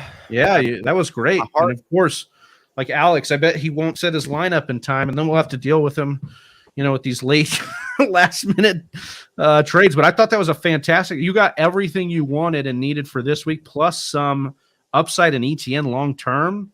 I love this deal for you. Plus the patchwork for Kyle Pitts with David Njoku right now. I just thought this was an excellent deal all the way around for you. Thank you, Whisper Nation, for hanging in there with me while I had to take care of some personal business. Yeah, if you can snag these questions, I got to try and get a lineup set really quick. Juju or Terry at wide receiver 2 and Jeff Wilson or Damian Harris at flex. We've been talking Damian Harris and Jeff Wilson the whole show, Josh. I'm personally leaning Jeff Wilson. Travis leaning a little Damian Harris. It's real close for the two of us. Juju or Terry at wide receiver 2. I'm going Terry on this one. I like the upside that Terry brings. I love the floor of Juju. It's actually been low-key good, but I think the upside of Terry is a little exciting with Logan Thomas and Dotson being out for me. Wisco, what's up? Curtis Samuel, Garrett Wilson, Christian Kirk, pick 2 thoughts. Christian Kirk has been really nice. I think he's in a good spot. Curtis Samuel is probably just a little bit above Garrett Wilson for me, but not by a lot. Love the talent of Garrett Wilson, but I'm a little concerned about all of the other targets there. What's up, Jose 35? Who do I start today, Lamar Jackson or Josh Allen? What a beautiful problem to have. Travi, who do you like? Josh Allen, Lamar Jackson? I'm going Josh Allen, but man, yeah, you need to trade one of those for a really nice piece. Get a nice piece back. Would you go Cam Akers in the listener league, or would you go Khalil Shakur with Isaiah McKenzie? I think is out. Gabe Davis a little bit banged up. Khalil Shakur playing slot maybe for the Bills right now. First option. Cam Akers. Just the other option is Michael Carter. So maybe bench one of those. Fuck, dude. I think I want to play Shakir over Akers. That's crazy, dude. That's I don't. It might not be cute. It might be sexy. It is a little cute. You know, it is a little. It's definitely cute, but I have not liked what I've seen out of Akers. No, not at all. But he's in the, and they'd also signed another running back. Well, yeah, they elevated Malcolm Brown, who was like a McVay favorite. Isaiah McKenzie is out, confirmed. Yeah, with that concussion, I'm gonna roll with Shakur just for a little bit of upside here. Fucking big dick move, man. Yeah, or maybe a little dick move. Yeah, I don't know. Right now, it's a little cold in this room. It's a little bit of a little dick room or a little dick move. Little dick room. But I do think I think it could be good. I'm not like it's not. I think with those flexes in our listener league, got 1 minute. James Robinson, Breece Hall. I like the upside of Breece Hall on this one, dude. I'm a little concerned. Do you like James Robinson's game script against Houston? Well, yeah. Oh, that's actually true. Actually, I'm going James. Yeah. I'm going J-Rob. I'm with you on this. J-Rob, Wisco. Farts are personal. Always. Oh, we fart amongst people. Did we get this one answered? Yeah. Okay. I went Christian Kirk and I guess I don't know if and Curtis Samuel. Yeah. That's what I would go to. Yeah. But I like Garrett Wilson too. Carter or Akers? Call me crazy, dude, but I think I want Carter. Yeah, I'm not as gassed up on the like the injuries, he's like a little banged up. He got a lot of work last week, but I think it was a welcome to the NFL week for Breece. And I don't think we see full Breece Hall mode for a month. So I should trade Lamar. I think that trading Lamar out of those two could be the right play. Now, I will say Lamar has been absolutely awesome, but there is a world where that offense falls off the cliff a little bit more before the Buffalo offense. That's just my take. Projecting it out, I think it's really close. I don't think you can go wrong trading either of these guys because you should keep one of them. But Lamar is the one I bet to kind of regress throughout the season, whereas Buffalo, I think we've just seen they are the cream of the crop on offense. We are locked. Hope you're wrong. Too late locked. Hope you're wrong. All right, we're dipping into it. We're Whisper Nation, good luck. Now we can really talk about that trade, Travis. Oh, yes. Man. At the buzzer, man. Alex loves doing the heart palpitation trades with people. I was sitting here talking with Hannon on a trade for Juju and Wob, and almost like he was, rocking with just like 17 Wob left, and we're kind of coming to it, and he's like, nah, I'm good. And then he was like, nah, man, actually, let's get some action going. And then he's like, oh, I just saw your deal. It's funny, man. This thing's coming together at the end. But Alex and I have been talking about a trade for since you guys made yours, and it was before then, for 2 weeks.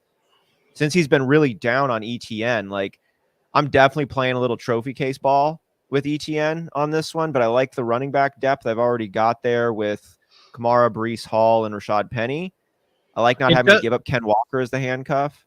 And it does give you some flexibility to kind of bench ETN because you've been having this conundrum of the four backs you've had. You have to start Ramondre. You have to you have to try and get him in there because of the matchups he's had and his uptick.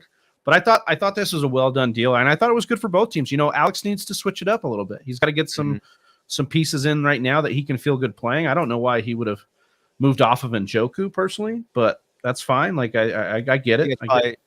He picks him up off the waiver wire for free. He's like, oh, I get, yeah. The 25 Wob was another big piece for you. I think, all of it. You literally turned nobody like crickets for Juju for Wob into a pretty banging deal for yourself to kind of you. To me, there's more upside in ATN long term than Ramondre this year. Just if we're talking about a pure blank, because because Damian Harris is there and he's not going away, and we keep wanting him to go away, but it's like he's not going away, and he gets red zone looks. And I think Ramondre does have a higher ceiling long term, simply because even though Damien Harris isn't going away, Ramondre could take that job away, and he probably should. I don't think ETN ever should take the job from James Robinson. James Robinson is that good, and their play styles are different. I mean, Damien Harris is really good, man. I know. He's good at running the rock. So I don't know if, like, just outright both healthy, I don't know that Ramondre is going to take that job from Damien. Yeah, especially in a Belichick offense. Whether or not they're kind of close, and ETN brings upside. So I feel that. Yeah, for sure. And I was going to play Dalton Schultz. Ugh. So luckily you don't have to do that. David and Njoku today. We start Allen Robinson or Noah Brown if CD won't play. Oh my God, I can't believe we're here, but I think I'm going to say Noah Brown. He had the groin, but I don't know if he's actually going to be out or not. We've got kickoffs here and all of the morning games. Nothing crazy. Nice.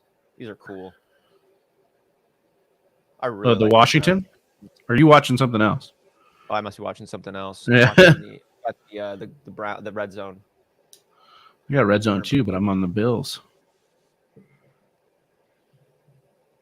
Oh, weird. We got it up in the same one. Same link, Yeah. Connor and Brian Robinson for Thielen and Melvin Gordon. Which side are you taking? I'm taking the Connor and Brian Robinson side. Melvin Gordon did not look good. The offense doesn't look good, and dude, did you see this line? I don't know who sent it out, but it was like there was chatter that the Broncos were considering cutting Melvin Gordon. Devontae Williams went down. I could see something crazy like that happen. Ooh, the Patriots have their old. When they got rid of Adrian Peterson, the Saints. Oh yeah. You're not doing bad or anything by any means, but it's like you're not doing good, and we've actually got other mouths we'd rather feed than yours. Well, and I think it also becomes like they're dealing with injuries on offense and defense, so it becomes like a roster issue then too. Oh, Gabe Davis with a gusher to start the game. My God. That was like on 3rd and 10. Dude, that was the slowest, longest touchdown I've ever seen. He's like still got the ankle issue, clearly, but it didn't matter against the Steelers. Wow. And this is going to keep the lore of Gabe Davis. Gabe Davis, dude. Yes. The only fucking play he has all game. The legend of Gabe Davis. This is a 99-yarder. Wow, dude. It's almost I love that play for the listener league, man. On the board.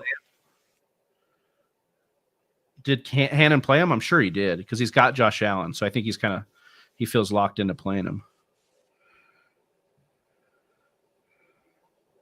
Let's see. He does. He's got 49 points. Yeah, he's got 50 points already. So, yeah, 15.8 points in a standard league already. Wow. Let's see. In the listener league, I am off to a kaboom start here. 16.8 as well. Oh, and the 10 from the New Orleans defense. I was like, why do I also have other points?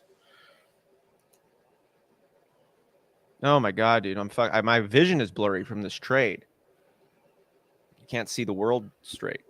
Chill says, how much do you value in rookie draft pick guys like Garrett Wilson or Olave in Dynasty?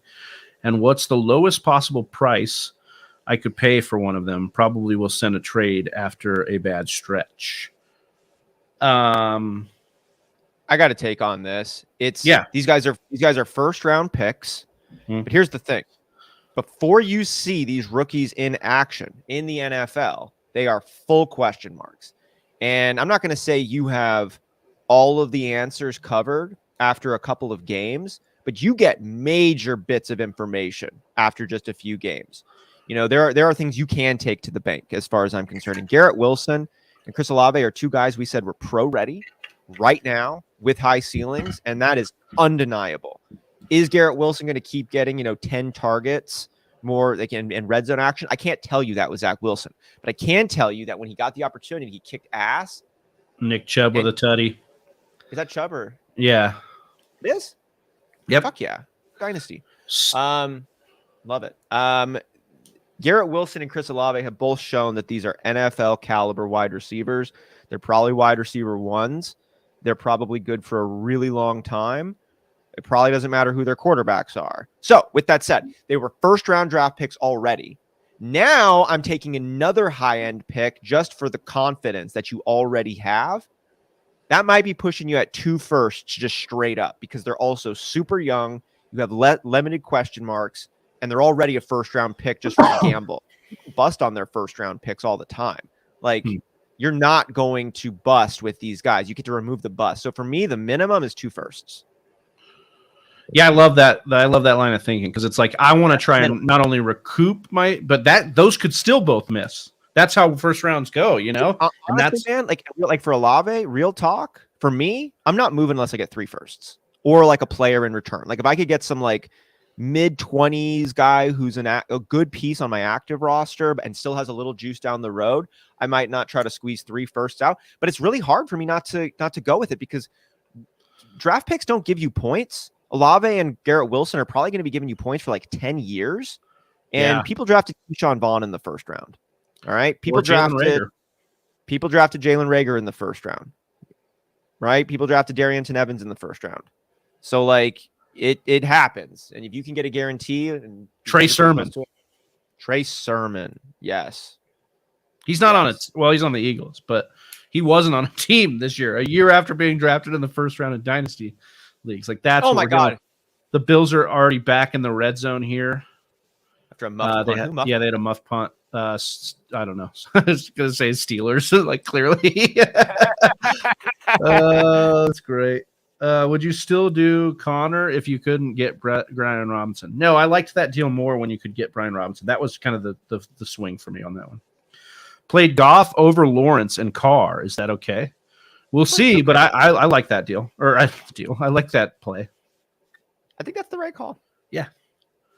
Bench Gabe Davis and Fournette for Godwin this week. Think AJ Terrell locks up Evans. Benched Gabe Davis and Fournette for Godwin. Yeah, it's not. I like that start. You asked me at the beginning. I'm probably with you, dude. Godwin's a little banged up. So was Gabe Davis. Gabe Davis had a 98-yard touchdown, but that's the fucking pain we suffer. So yeah, we're with you. Bring your pain to us, and we will commiserate and empathize with you. Yes, we love the darkness. For the night is dark and full of terrors. You got to say you love it, you know? Love the familiarity. Oh, man. Diggs going backwards. We got giant defensive linemen tackling Diggs on this screen. Kirk Cousins, 6 of 6 for 59 yards. You imagine Johnny wishes he started Kirk so far over Russ Wilson. And he hasn't even scored. Oh, man. Russell Wilson, whether or not he's got a torn labrum or shoulder or whatever they were saying. Justin Jefferson in for the tutty. Yeah, now he definitely wishes that he started JJ or started Kirk. You kind of like it. I mean, the Broncos fans almost got to feel okay about the torn shoulder because we don't know if that would have made a difference, but it certainly does for it does. Yeah, it helps the case for why he got hurt. You're $250 million. He got hurt at the back half of week 4. So what do you want to do, bro? He got hurt. He won that game, dude. Get in there. I don't know if he did. Justin Jefferson looks like he was short. Nah, he's tall. He's a tall guy. Benched. Oh, we already did that one. Who you like, Garrett or Olave? Long term? I like Olave, but that's the one I drafted over Garrett Wilson, so I'm a little bit biased in Dynasty here. But Olave's long-term prospects, to me, I think, feel a little bit better. Like, he's popped more already. I like everything more on Olave, and I like everything about Garrett is dope, but it's like, what does Garrett do better than Olave? Olave just, to me, has a little bit more. That could change. But right now, it's Olave for me. And there's more healthy bodies around Olave, too, or around Wilson this year. So you got the, like, short-term value, too. I think for Olave. Oh, they did call him short. Damn it, dude. Who are you rocking? Who'd you have? I got JJ in my big money league, so I was hoping for a tutty there. I was telling Johnny, man, that league, our teams look so similar. Like, we both have Saquon, Justin Jefferson, and T. Higgins. on those rosters. But I have Josh Allen as well. That team rocking 4-0 and point lead in that league, man. Feeling really good about that one. Yeah. Some good seasons going right now. Yeah, a couple, except for, oh my God, Teddy. What was that? Except for Tolton. Yeah, except for Tolton. Dynasty, you turn intentional grounding. Yeah, Dynasty looks good. If I can squeak out this win, I got a big showdown against you next week in Dynasty. That'll be fun. Yeah, we got some. Yeah, I got some strong teams matching up. No, Chelsea's number one. Yeah, I was gonna say. I'm number one in points. Didn't you lose to Chelsea? She beat me by like 10. Yeah. After the fucking TJ Hawkinson game last week. Jesus. PJ in the chat says, let's go Cards. Bird Gang son. Heyo. Hope you're doing well, PJ. Been a while. And it's been a while, but I can still remember just the way you taste. I've never tasted PJ, but yeah, that was great. How are Dynasty leagues? They're great, man. They're a lot of fun. If you are really fun. Yeah. I love our Dynasty. I call it our Dynasty League of Record. Yeah. Mostly because I don't play in any other dynasties. Yeah. But if I were to play in another dynasty, I wouldn't, it wouldn't be as fun as that one. Format, Travis? Redraft, keeper, dynasty, money redraft. Yeah. Yeah, I like the turnover that redraft off. Every week can be a new season. Every year can be a new season. I feel like if I got into it, I would love daily. I have just not gotten into daily, but I would just love daily. Yeah. Please don't. I feel like if I do, I'm just going to go overboard. Do you see on the Barstool app, or on their page, the Jersey Jerry?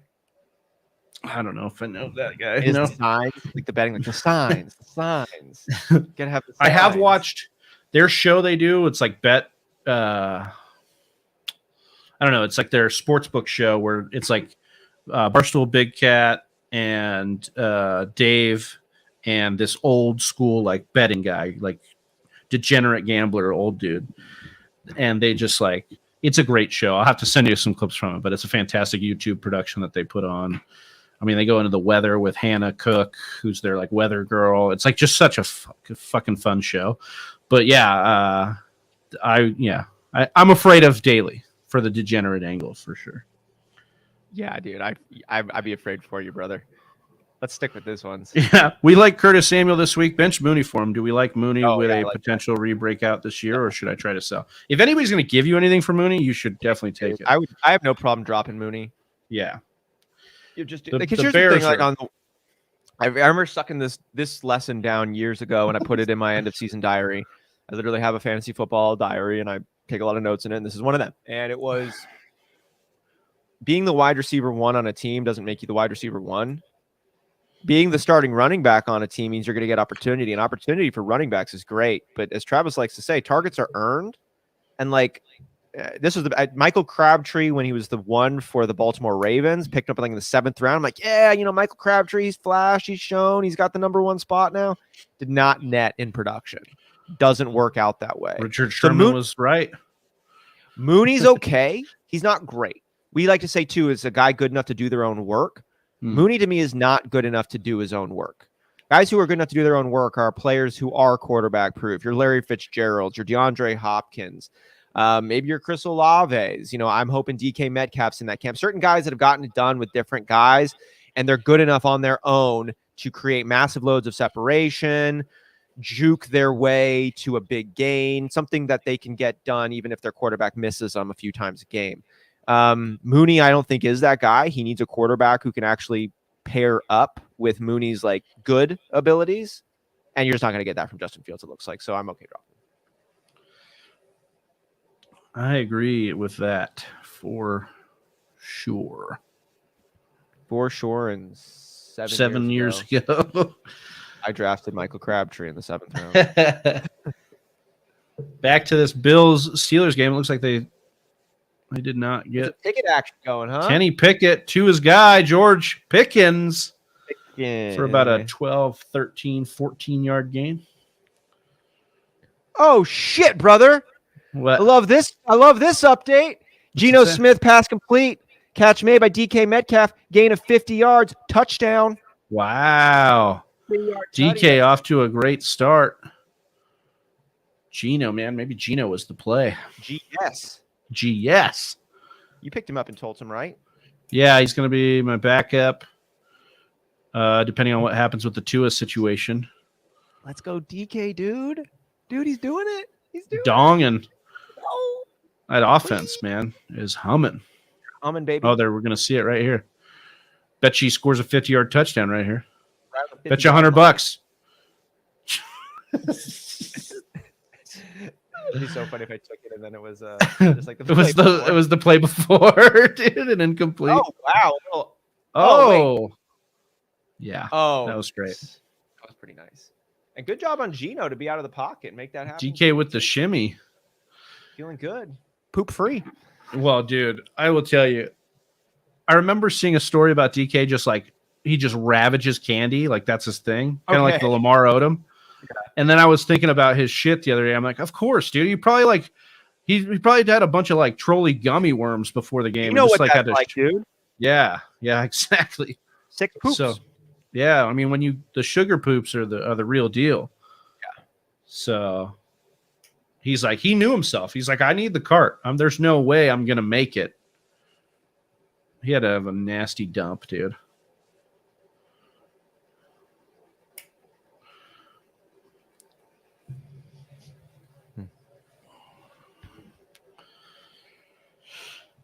Ooh, Rachaad White in the game right now for the Tampa Bay Buccaneers. You love to see it. You love to see his role expanding, especially if you have Rachaad White in like 6 of 8 leagues. Where's Ron to tell me how invested I am in Rachaad White? You got a crush on him, bro. Why don't you marry him? Because he's not answering my DM. Teddy B is going to the locker room for the Miami Dolphins. Left game. That's awesome. Just loving that I traded for Jalen Waddle before both of his starting quarterbacks are going to be not able to play. What are you doing, brother? Oh, just trying to invest in good offenses that I guess aren't good anymore. You never know, though.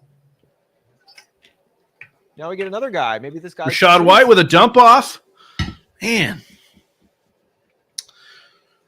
That's how you know you're down. What's up with the fucking ambulance in the middle of the field in New England? Where? In New England? Yeah, dude. Wait, really? Yeah. Like somebody's down? Like, dude, there's a fucking... I'm going to take a picture of this so I can show you. Please. I love to see ambulances. Why is this happening, dude? Oh, my God, dude. Who has the ball? Please do not be Jared Goff. That would be my fucking luck. The local ambulance, too, man. Yeah. That's like a shit. Like, call up urgent care. Check your PPO.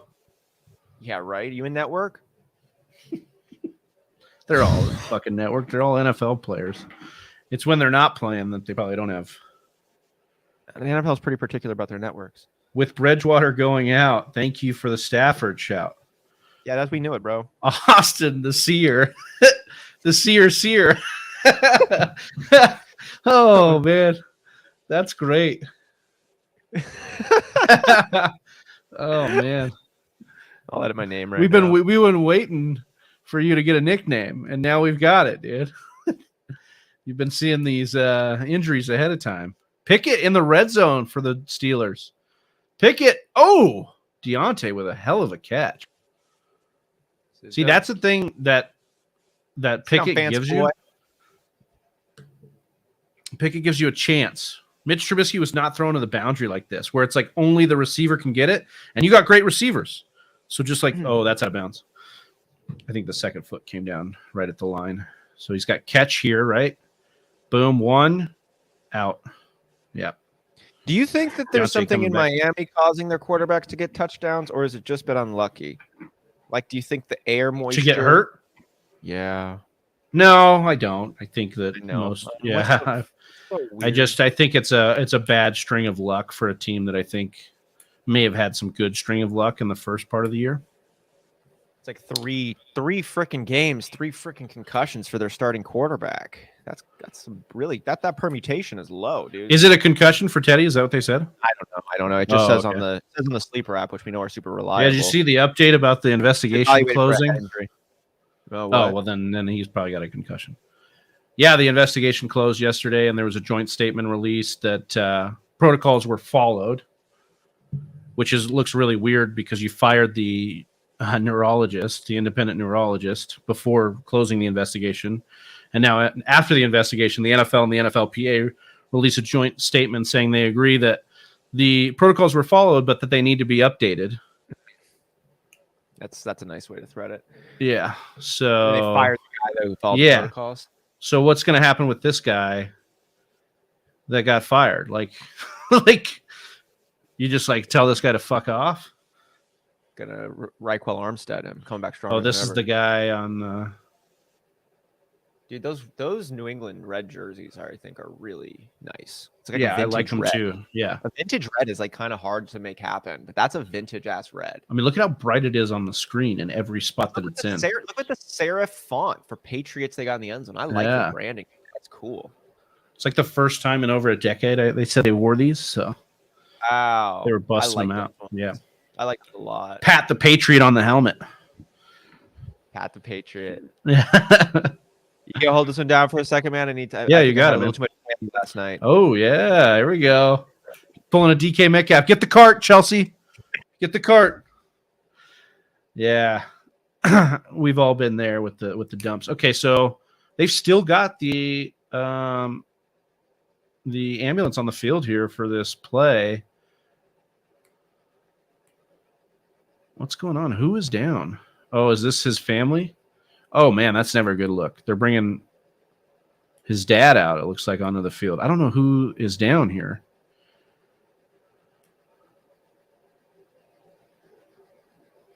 They're going to put him in the ambulance with him. Man, that is sad stuff. I don't have the volume, so excuse me if I don't understand exactly what's going on. I'm just watching here to kind of be with you.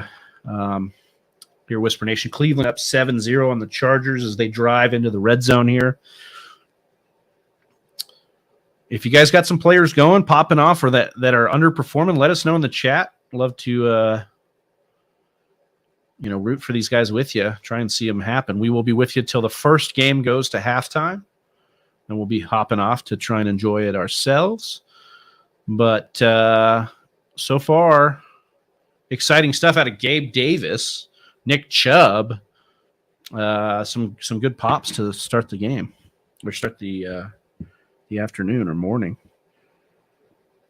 Whisper Nation, let us know what you're eating. You got any breakfast food rocking and rolling? I'm just sipping on my coffee right now. I know Austin has worked through some coffee. That's why he's off air right now. This is my partner's cup. Take a hike. But we are rocking and rolling. Really bummed my Packers dropped that to the Giants this morning in London after such a great showing from the fan base in London and, presumed home game. Amari Cooper with a touchdown. Now the Browns up 14-0 on the Chargers at home in Cleveland. I mean, that defense for the Chargers has been getting dusted. So many injuries, obviously, with Bosa out. I'm pretty sure, was that J.C. Jackson right there? It was, man. J.C. Jackson just getting kind of burned by Cooper. A good 3 yards away from him. Boswell put it up here, make it 7-3. Bills over the Steelers in Orchard Park. Pickett had some nice throws here, giving his team a chance. God, I can't remember this dude's name, but he is actually a decently touted quarterback. I know our friend Matt Waldman like him. Who is the quarterback there again? Thompson. Is it Skylar Thompson for the Dolphins. Yeah, Skylar Thompson. So be on the lookout for how he plays today, because I know that a lot of film grinders like Skylar Thompson and what he put out on film. Our guy Justin Jefferson, already 6 receptions for 76 yards. Kirk Cousins is 10 of 10 for 90 right now. He is dealing against the Bears. So you love to see that if you're invested in this Vikings offense. You could be invested in Cousins. He was a decent start this week. They have a high point total.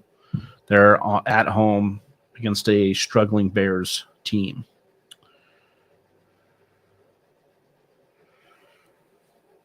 Whisper Nation, it's been an absolute blast rocking with you on this Sunday morning. We will be back with you again tomorrow. I'm not signing off or anything. Just want to let you know about the schedule.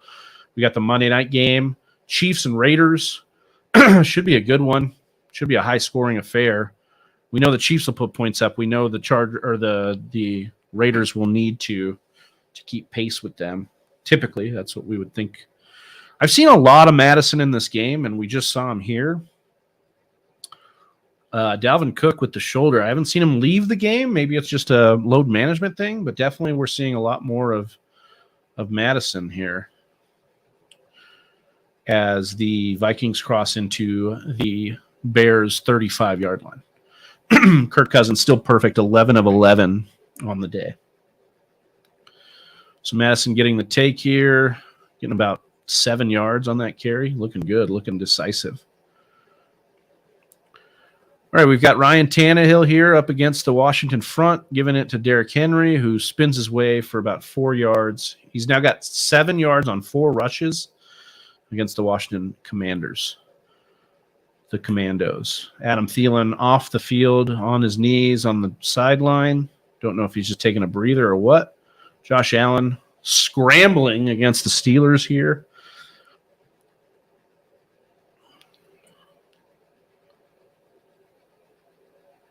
We're going to go full screen here to the Bills as they enter into the red zone. Looking like a running formation here. Only one wide receiver, and it's a play action. Goes back to Diggs, who he overthrows. Rob coming in here, he says, I have Chubb and Jefferson, but need Kamara to show up. I have chicken wings and loaded potato skins going as I have having a red zone party. How many people are over at your place, Rob? That sounds amazing. Oh, Dontrell Hilliard with a touchdown here. Scamper in. Love to see that when you're playing against Derrick Henry in your league record. I also have Derrick Henry in my Dynasty League, so it's a little bit conflicting. But you love to see that. Chubb and Jefferson, but need Kamara. Yeah, we're hoping this is a Kamara game. He was talking a lot in the media saying that he's hoping to be back to where he was, but Thielen back in as he catches a pass here from Kirk Cousins. We're going back to the Bills game. All of that sounds amazing, Rob. I wish I had some of those wings here with me right now. But yeah, let us know how that party's going. That sounds awesome. Did you guys there are 8 of us. We're all in a Dynasty League together. That's awesome, man. And you guys are all based out of the UK? Were you guys up for the – well, I mean, I guess probably not up for you guys. You guys were rocking with the London game. Have you ever been to one of those games, Rob? Let us know, man.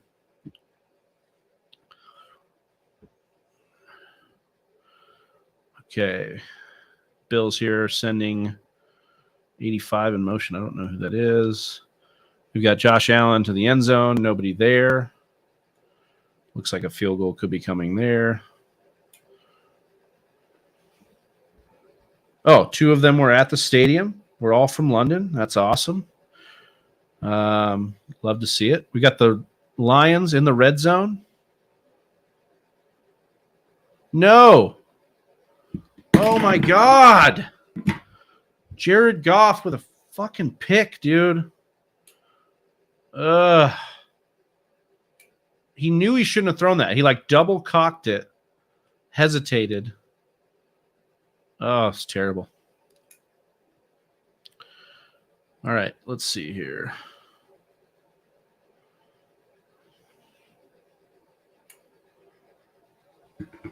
The Chargers are in the red zone, 3rd and goal here.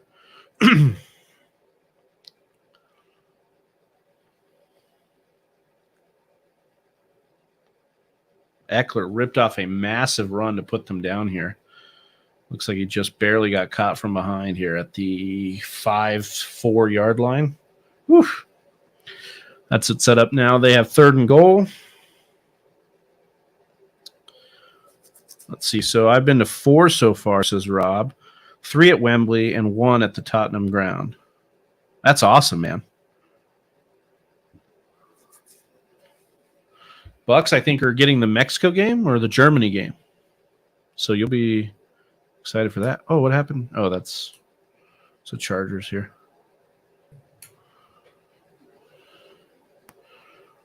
Austin's mic on screen. Yeah, did you get carted back? Austin getting carted back after his poop. DK gets carted to his poop. Austin gets carted back. That's what I told Chelsea. I'm like, Chelsea. She's like, oh, man, it would have been funny if I wheeled you out. I'm like, you could wheel me back in. She's like, it doesn't make as much sense. I'm like, he got wheeled back in, though, too. It'll make sense. Yeah.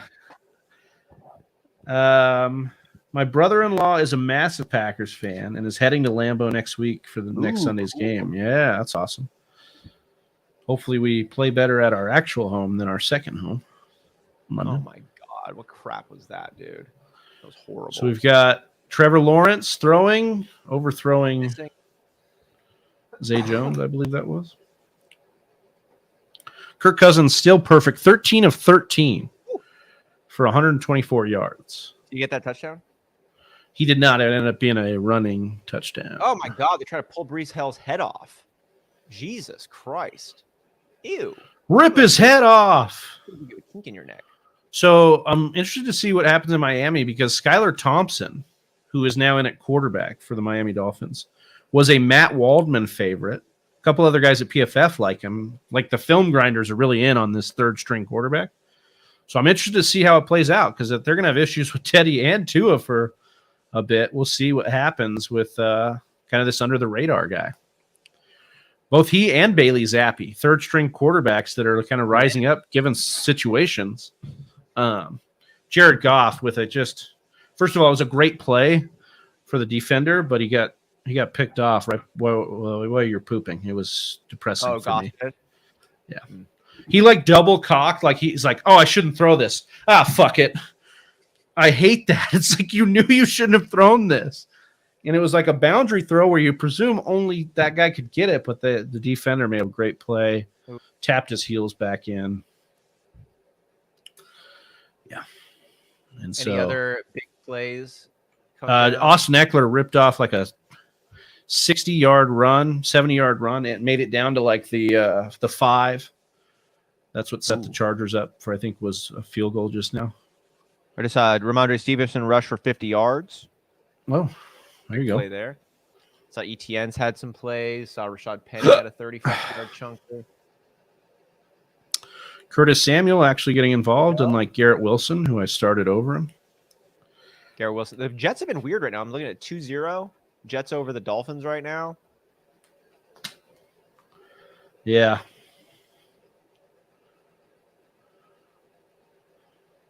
Oh, they're in the red zone, though. Maybe we'll get a Garrett Wilson tutty here. Mike Cooper's got 47 yards and a touchdown. Oh, yeah, he's got a touchdown. You missed that one, too. He just kind of dusted J.C. Jackson. It was kind of unbelievable. What are you going to do? Do something cool, man. That wasn't super cool. That was all right. I want more. Yeah. I want a lot more. The conservative Jets offense really pissing me off here. I liked it better with Joe Flacco when they were airing it out 50 times a game. Times a game. Yeah, 70 dude. times a game. Let's go, dude. Break the record. Jets, make it fly. Yeah, let it fly, Jets. Throw it to Wilson. Oh, my God, dude. No. It's out of the back of the end zone because Zach Wilson sucks, and you cannot convince me otherwise. Till the fourth quarter, hopefully. Oh, man, dude. That game's probably just going to be one of those defensive bullshit games. The Jets and the Jets Dolphins. and my Dolphins, yeah. Quarterback issues on both sides. Defenders, decent defenses on each side. Coaching staffs know each other. I hope I'm wrong, but it's going to be the stinker of the day. think Taysom Hill might have just fumbled on a is he on a kickoff? Really? Like a kick return after the field goal? Yeah, did he return kicks? He does everything over there. Kicks the ball and returns the kicks. Yeah. On the same play.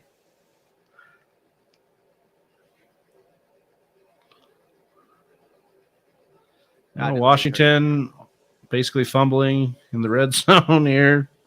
Bounced on them themselves. You have the clown meme where they're putting on the makeup. That's me telling people to start Carson Wentz this week. Nice fumble. You're like, oh, hey, the Titans have given up multiple touchdowns to every QB they played. The QB to break that trend, Carson Wentz.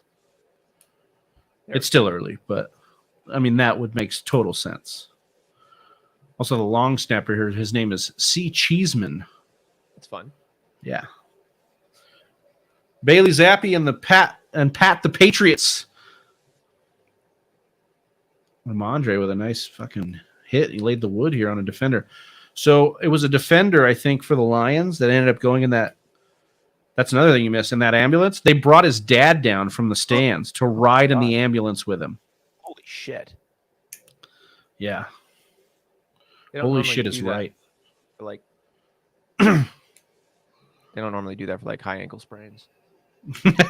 No. I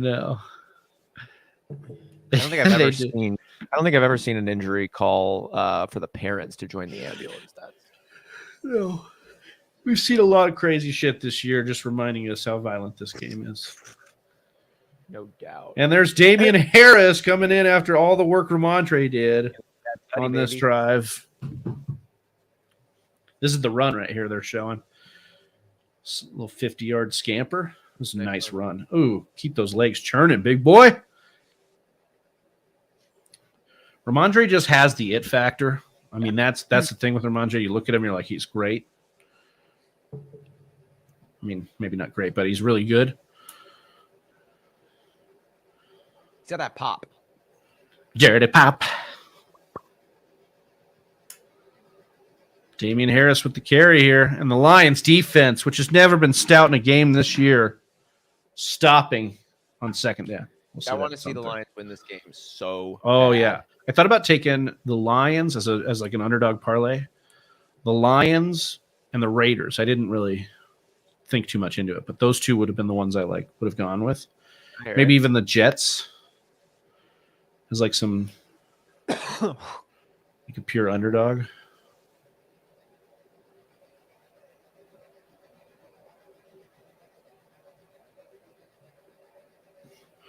Sick and tired of people talking about wants to deal with this pipeline and when it's gonna hang out. Dude, that's what the boys of Hop Secret, our boys Chris and Kai, they should do Dirty Hop. Like do like a, I don't know, song about it. Pop Secret. Pop Secret. Secret Pop. Secret Hop. Oh, man. I think we overdo puns. Oh, yeah. Love when something's punny. Like a really good one is special, but it's almost got to be good enough to stand on its own. Yeah, you got to beat shit into the ground. It's like, hey, these words are like, they got a little thing. Like, I love when people are like, it rhymes with, and then they make up a word to make it rhyme with it. Like, what is it in? Schmishmortion. Yeah, Schmishmortion. What is that? Superbad, maybe? I don't know. It's the one about the baby. Oh, Knocked Up? Yeah. Yeah, Knocked Up. Dude, that's a great movie. That's a great flick. I'm going to have to watch that again. I haven't seen that in a while. Yeah, she's pregnant. She's going to get rhymes with Schmishmortion. And in front of the kids. They're in front of the kids. Yeah, great movie. They'd like do a bunch of mushrooms, go to Vegas. That Judd Apatow run in like was the early great. 2000s. Yeah, like that whole comedy crew too. It's one of those ones that's like so good that when it was happening, you almost like didn't realize that you're gonna look back on it in 30 years and be like, oh, like you the pull Rat like Pack of comedy. You know what I mean? Like the Seth Rogans, the Jason Segels, the Judd Apatow, the Jonah Hill. Jonah Hill. And there's like a couple of like the ancillary pieces too. Like a lot of the guys from Freaks and Geeks. Yep. Like the nerdy guy who's also in like This Is the End. And Martin Starr. I love you. Did she just answer that on her way out? Yeah. Nice. Legend. Chelsea's like mic dropping you on the way out. Okay, see you later. Just gonna go save the world. Yep. Just get my Leslie Knope on. Yep. Exactly. Oh, Ramondre back in the red zone. 3rd and 1. Getting stopped. This Lions D. Restore the roar. Our Lions. God's Lions. Yeah, big stop for the Lions. D. Curtis Samuel, 3 catches, 45 yards. Sick. Nice. Love to see that. You love to see that on your bench. Love to see Garrett Wilson absolutely doing nothing. Garrett Wilson made the Castaway memes, though. Yeah, that Castaway memes don't give me points, Austin. It's like when your boss is like, "Hey, good job, man. Thanks for all your effort. We're a team around here. You know, like we're a family." You're like, "Yeah, that shit doesn't pay my bills, bro. I can't stuff your thank yous in my wallet. Go buy some groceries with it. Can't do it." Are you on Venmo? I'm on Gratitude. I'm on Gratitude. Yeah. Do you think this will be Brady's last year with the Bucs? He doesn't have anything else to do besides football now, though. So, well, I think that was there was some speculation that I heard from Cecil Lammy and over at Football Guys that he thinks this will be Brady's last season with the Bucs because he's going to try and end his career with the Niners, which was his hometown team he grew up loving. It's kind of set up good for that, isn't it? Yeah. It's like he almost came back this year to make that play next year. And Mike Evans. Is Mike Evans down? I think it is him down. But now he's back up. I don't know. Oh, nice play. Oh, my God. Please, please, please. At this point, I just got to take it no matter what. Oh, my God. Oh, my God. Oh, my God. What? Oh, fuck off. What happened? Saul had an amazing play. He's down at the 1-yard line after a huge fucking pass. You'll see it here in a second. Oh, nice. Yeah, beautiful. Yeah, 1st and goal on the 1. The guy caught him at like 6. Fuck is Braxton Berrios in the goddamn game, dude?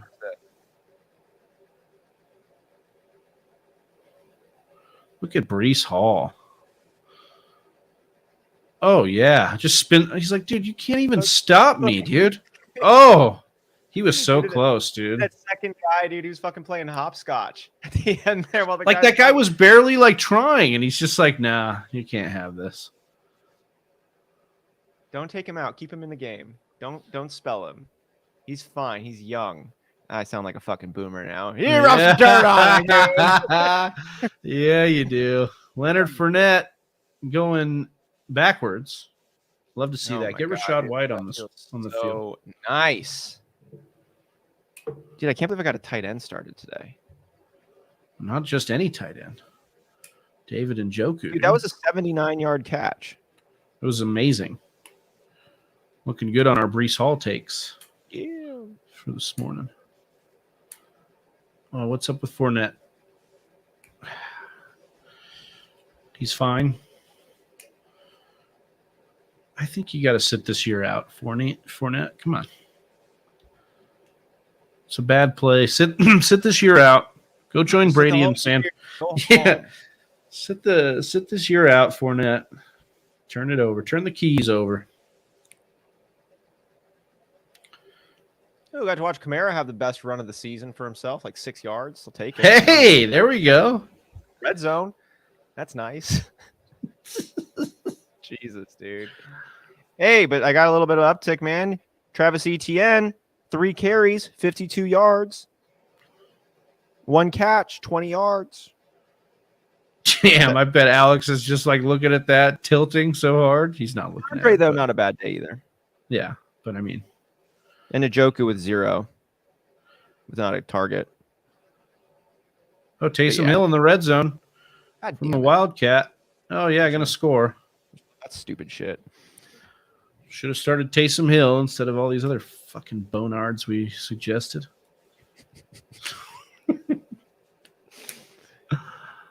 Oh, man. God, dude. What is Ramondre doing? Did Alex start Ramondre? Did he get him in there fast? It's always a gamble on these late deals. No, he's got Ramondre on the bench with 58 yards, 6 carries, 58 yards.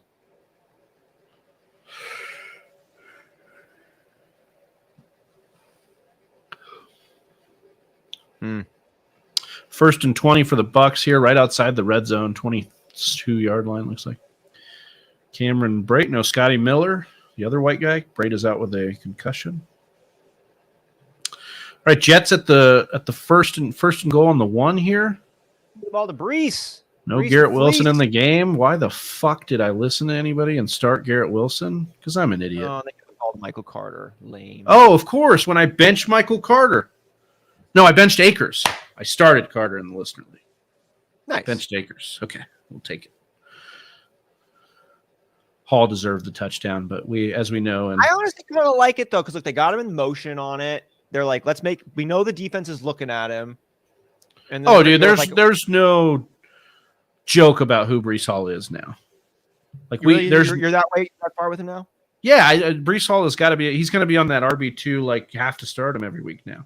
He's getting featured in the offense on these like design plays. He's now overtaken Carter as the guy like getting the most snaps and the most looks. Carter is going to do stuff like that, where he'll vulture from time to time, and Fournette scores on me. Fucking great. Hall's passing game work. The darkness is really coming in. Your dynasty lineup is great. You are loved. You are a good person, Travis. Thanks. Really wish Fournette hadn't scored. Well, I was so special. Why'd Fournette score? Yeah. Oh, man. Dude, I'm with you, KTC. Bull wish Taysom Hill would retire. It's like literally the reason he lost last week, but there was no reason for him to retire. They use him all over the field. They pay him all this money. I have not been able to start Taysom Hill in the right games when I've picked him up off the waivers for these things. Like this week, I'm like, nah, probably not this week. Okay, play action, going deep to Terry. No, is Terry. That Terry? No. Terry too? Jaime Brown, dude. Because of course, why would it be Terry McLaurin?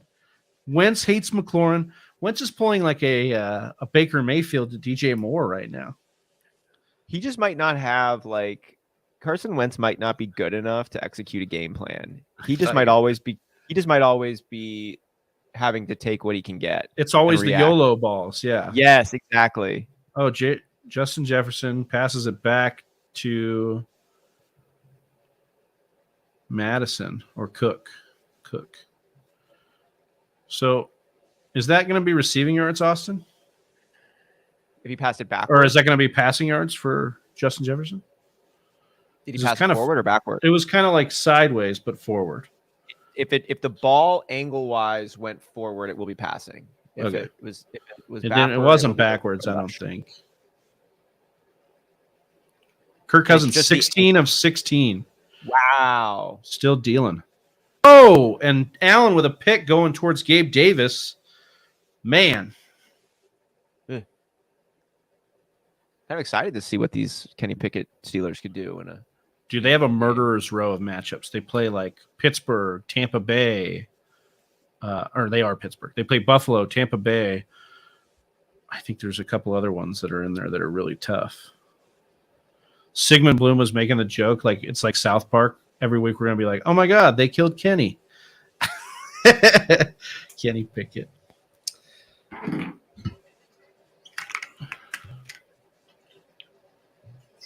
Whisper Nation, as a reminder, we will be with you up until the first game goes to halftime.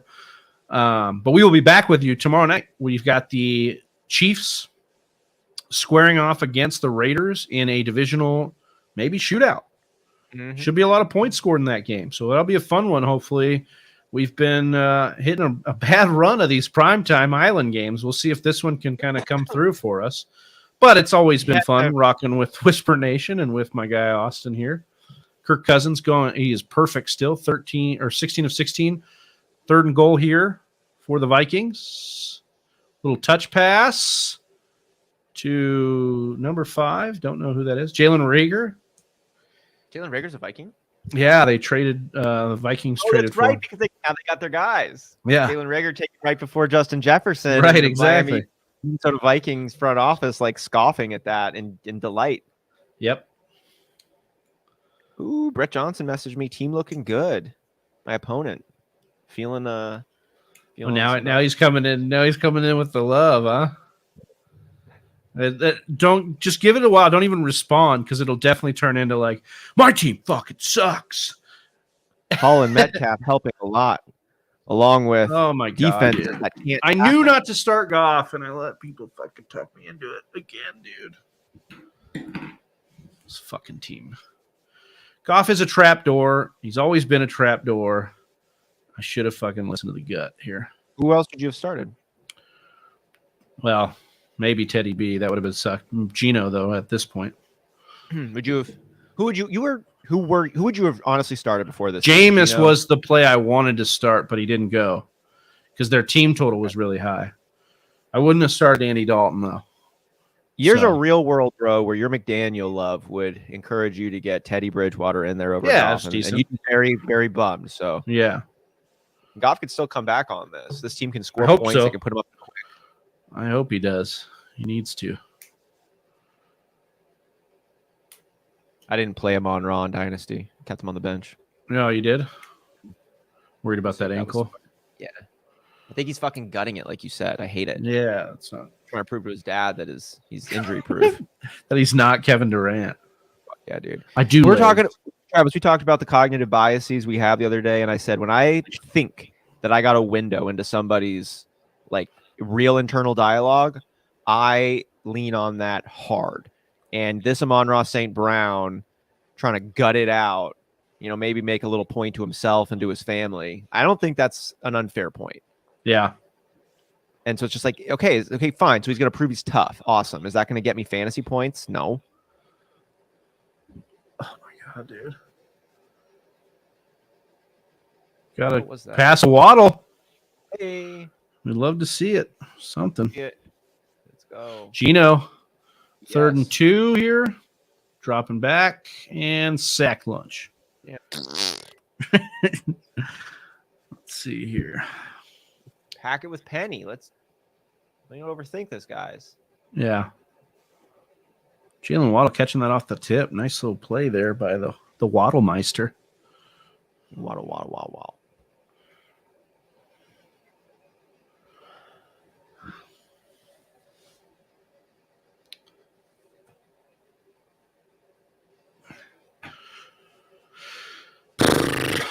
Olave 2 catches, 29 yards. Oh, Derrick Henry. Is he being Derrick Henry? Yep, doing Derrick Henry-like things. He's got 9 rushes for 35 yards. Hilliard got a touchdown while you were pooping. Oh, really? Yeah, a little Hilliard's scamper. A sneaky one, dude. Yeah. Did you play him in the listener league? I don't have him in listener league. I traded him to you for Warren. Oh, did I? Then I dropped him? I traded for the Steelers running back. That's right. Dude, that's Slim Pickens in our listener league, man. Like, there's not a lot of breathing room on the bench. Yeah. Tyreek Hill on the end around. Oh, did he lose it? Oh, no, he got it. Good. I'm playing against Tyreek against BJ. Yeah, we need a Waddle touchdown here. Yeah, Waddle touchdown. Let's go. I need something. Breath of life. I guess we aren't even at the witching hour yet, so a lot of stuff can happen.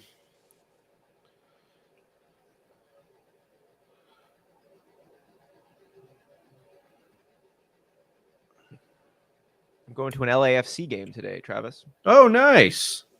When's that? 2:00. Nice, dude. That'll be fun. Yeah, who are you going with? Going with some Politico pals. Oh, the guys from Vegas? No, neither one of these guys are in Vegas, but same world. Oh, okay. Yeah. Raheem Mostert with a touchdown here. Not Jalen Waddle.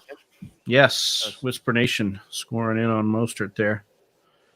Hope Jersey J started Mostert over Algier. I think that was the play. That'll be fun, man. I haven't done an LAFC game. I've done a Galaxy game. That was fun. Yeah. I haven't done LAFC. LAFC is like the people's team. Yeah. They play in the same stadium? I don't think so. Oh, okay. Oh, no, they play over. You're right. I think LAFC. Do they play where the. No, I don't know. I can't remember. Raheem Moist Fart.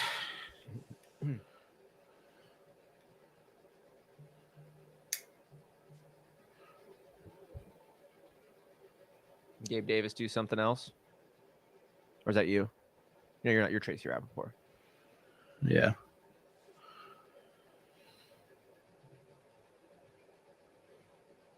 Oh, here's the Falcons trying to be somebody. They're back. Yeah. Just trying to hike the ball. Oh, yeah, that's not going to end. Oh. Didn't end as bad as I thought it was going to be. I know, right? I thought he was going that end bad. Around. Davis must have done something. Every chat I'm in is blowing up. Here it is. Oh, my gosh. They were saying, somebody texted, what a catch, so we'll see. Okay. Oh, it's a deep fuck. Man, Allen has such an arm. What a catch is right, dude. Oh, my God. He just manned that dude. A deep catch specialist. Yes. Is Gabe Davis going to be like the CEH of wide receivers? Where it's just like, I mean, he's definitely going to have more upside than CEH, but like he's just the guy that, yeah.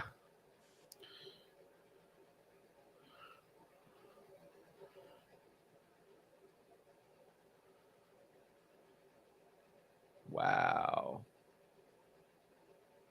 Did he even catch that?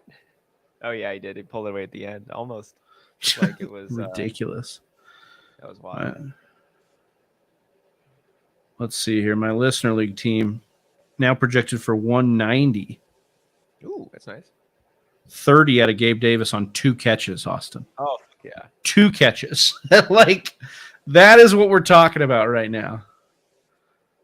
Oh! What a pick here by Detroit. Oh, man. Stevenson's helmet is fucking ripping off. Ooh, the suppressors. Yeah, this is the Matt Patricia revenge game. And I mean that by the Lions are revenging against Matt Patricia here. For all the pain. Yeah. Damien Pierce getting involved in the passing game here. Austin was quick to de-escalate my concern on Pierce being involved in the passing game. Rex Burkhead's done, dude. He's done, dude. Hercules out.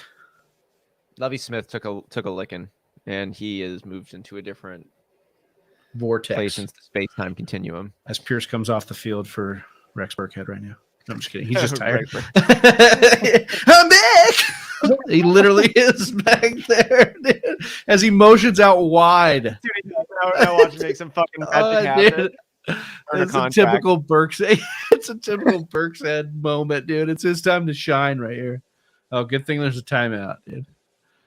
I was about to be tilted so bad. It's hilarious, dude.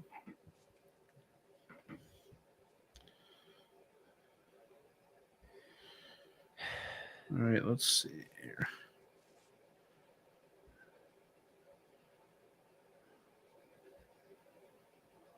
Oh my God, dude. That fucking suck fest over there. Titans, man.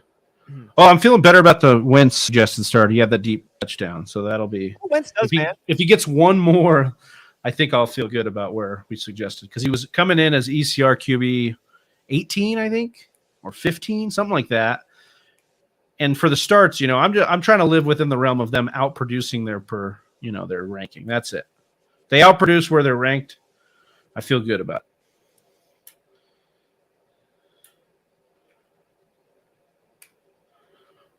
Austin Zach is Wilson. watching like a million different screens right now. You can see him like look down to his phone. He was like up here. He's like, your eyes are going everywhere.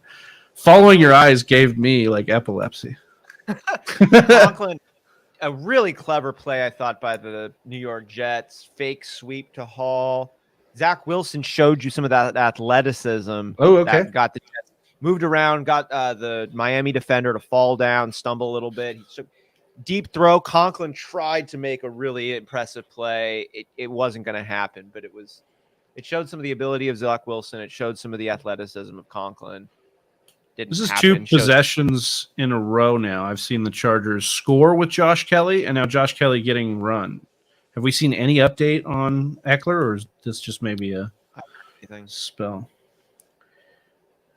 DJ Moore or James Conner in the 4 o'clock slate chairs coming in here saying, I'm going to go with James Conner. DJ Moore is just not giving me any kind of confidence. Not that Conner's been, great, but I'm taking his touches over Trustin Baker. And especially against San Francisco, whew, no thanks. Oh, man, you hit Breece Hall right in the middle. He was wide open. 25 what? 25-yarder for Terry McLaurin. Oh, I thought you said 25 points. I was like, what the hell just happened? Oh, there's Eckler. Okay. Concern on Eckler. Probably gone. He threw a block. Put a guy on the ground. It's like a weird one-handed block that just threw that guy to the ground. That's what happens. Dude. Oh, my God. As if the Chargers can't deal with any more injuries here. Do you think that was Eckler for a second, too? Yeah, I did. I was like, oh, how did that happen if he was just like standing up? He just pulled a Marvel move. It's like Captain America's shield. Turns into dust. Like at the end of Endgame. Yeah.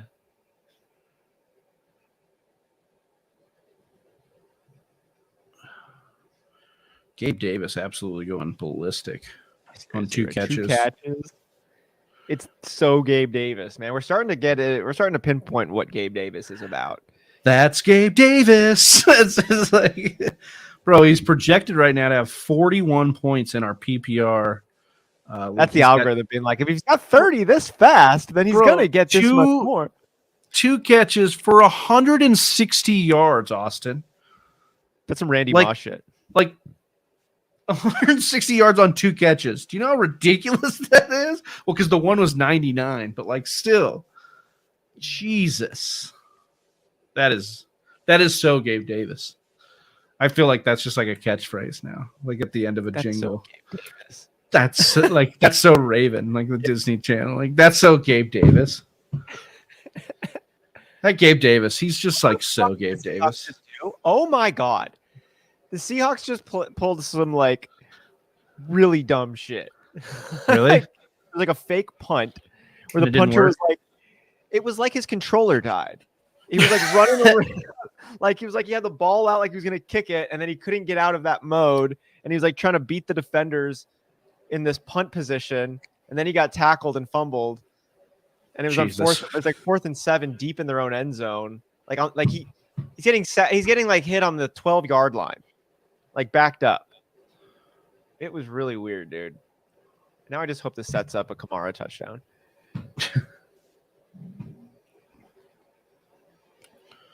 Dude, why have the Lions not put up any points? Because, dude, they had a low team total, and I knew going to New England was a bad place, dude. It's like we can scoff at Belichick all we want. He is a suppressor, but they know defense, man. Kind of suppresses everybody. Yeah, dude. You just walk into the building, you're suppressed. Yeah, right. Everybody, opponents. Oh my God! Like, look at this. Who is this kicker? Oh, look at again. That's the guy who just got from the dumb play. We're here. Check it out. Check this out, dude. Oh my God! This. What are we doing here? Oh yeah, I got you. Oh what? Dude. Oh my God, dude! What was that? Right? We need a Kamara tutty here. Come on. Ooh, a little spin move. That's his ties his season best. Yeah, I know. It's so gross. And now he's probably hurting a little, and he's gonna come out. Like, no. He's spitting blood. No, I'm just kidding. Oh, they're pulling him out. Oh my God. Fuck me.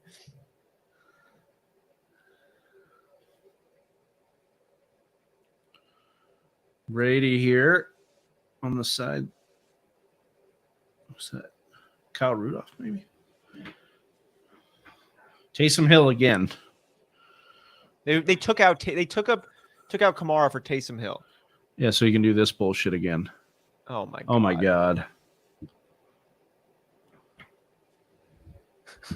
I should have kept Taysom Hill in my big money league. The problem is you'll go back to the well next week, and they'll use him on 2 snaps. Right. You just like, of course. Yeah.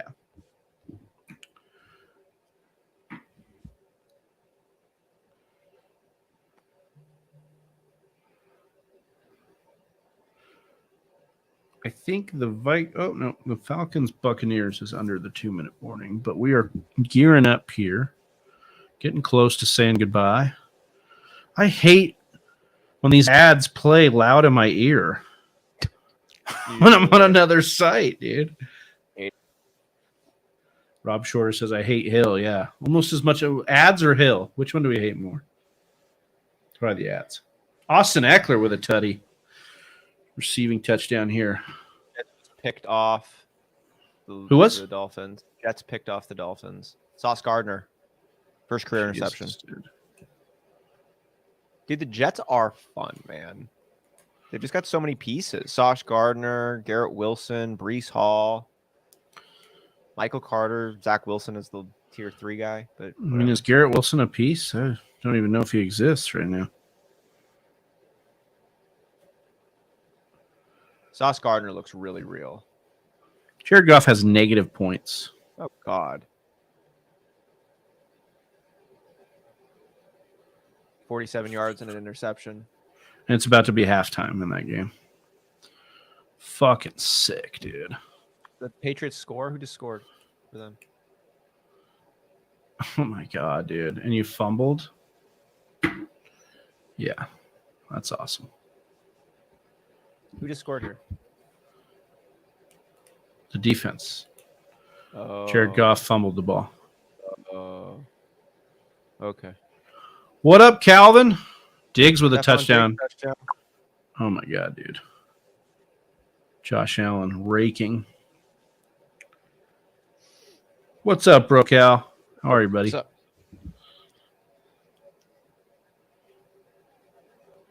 Oh, my God, dude. Oh, was that Garrett Wilson? 17? No, that's a pick. That's the pick from. Oh, well, maybe you're watching. No, he just had a good play. 13 yards. First down. Garrett Wilson. 24 yards now on the day. Yeah, nice play. Got out of a defender.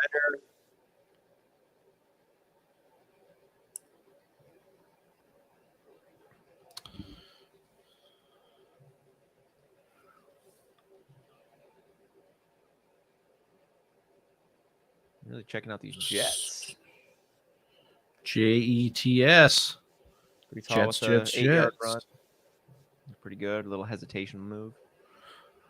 All right, who's this here? We got the Buccaneers In the red zone 7 here. points. 2 minutes left in the first half. Oh, and a tight end screen that Otten could not catch. Damien Harris, 9 rush attempts for like 17 yards. Ooh, gross. Not great. Pittsburgh getting their teeth kicked in right now. Yeah. Breece Hall. Oh, he might have a nice play here. Cool. Rashad White in at running back for the Buccaneers here. It's 2nd and goal. Ooh. And it's a pass to Chris Godwin. I mean, Njoku with a 30-yard catch. First one. Nice. He's alive.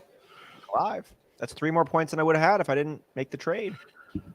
Got the Jacksonville Jaguars on their own 15, looks like. Lawrence backed up, going deep. Nice play. Zay Jones or Evan Ingram. I want the Jaguars to do good so bad this season, dude. I think they are. I think they're right there, man. I think their offense is definitely a fun one to be invested in. Yeah. Like I think the Jaguars might like low key be a better version of the Jets. The Jaguars? Wow. You know what I mean? Yeah, I agree with that. Like a little bit. I definitely trust Lawrence more than Zach Wilson right now. But that could change. But yeah, I mean, that's where I'm at. Like just a little bit more matured. The running back position, the quarterback position, the coach position. Throw it to Garrett Wilson. Nope, that's Breece Hall. Breece Hall having a good second quarter. Fournette back he's showing Buccaneers. to him. It's like a poor man's Le'Veon Bell. It hits me like the way he's like getting more comfortable playing football. I could see that. A little bit of a vision specialist. Yeah. Which I'm glad to see him. That means it's slowing down for him. He doesn't have to just like frantically hit the hole. Showing Mike LaFleur here, Matt LaFleur's little brother. Calling plays up there for the Jets.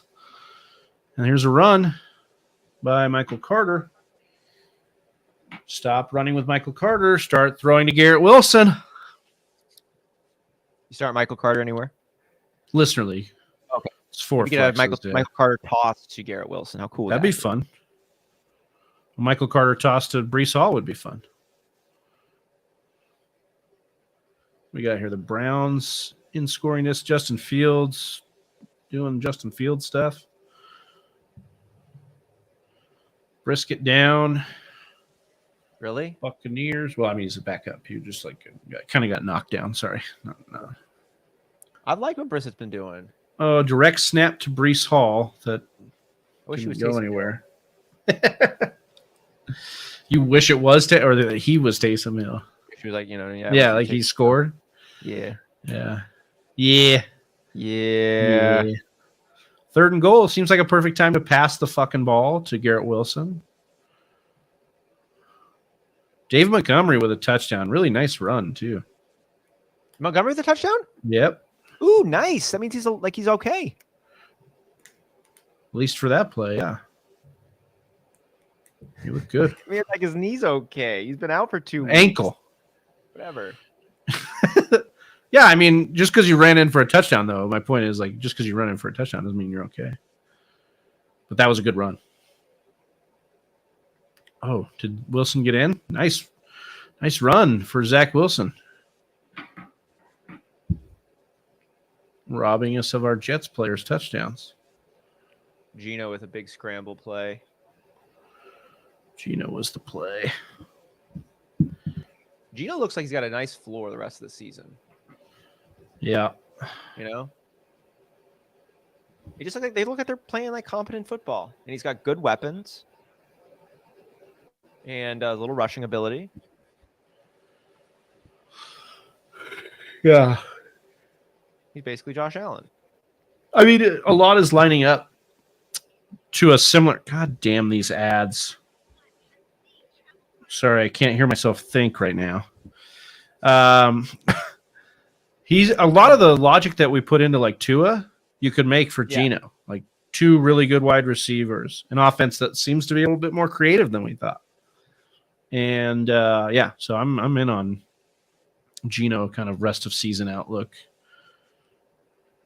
The reason I picked up Gino and told him is I watched this video that Underdog put out. Yeah, they're replaying that Pickens catch from the other Thursday night. Oh, that wasn't this game? No, they're showing the damn, he did it again. OBJ like play. No. Not that I've seen. That wasn't it. But yeah, I picked up Gino because I saw this video that Underdog put out on Gino's like some of the plays. Like he's just playing within himself and what the defense gives him, which is really nice. Completion percentage is great. Chubb, another tutty here for Nick Chubb, who says, yeah, you guys think I'm going to regress? No, I continue to score touchdowns. That's what I do. One running back in the NFL. Yeah. Mark. And Saquon. Saquon continuing to do Saquon things. Is Saquon ahead of Nick Chubb right now? I don't know if he is, but right now, I thought you were saying the one. Were you saying number 1 running back? Yeah, okay. I misheard you. I thought you said continuing to do, or the only running back continuing to do running back things. No, I wasn't coming at Saquon. No, I wasn't trying to come at Chubb either. That's what I'm saying. I was trying to say that those two are like the only elite running backs we have right now. Oh, yeah, seriously, though. Yeah. And both of them with over 20 points this week. Yeah.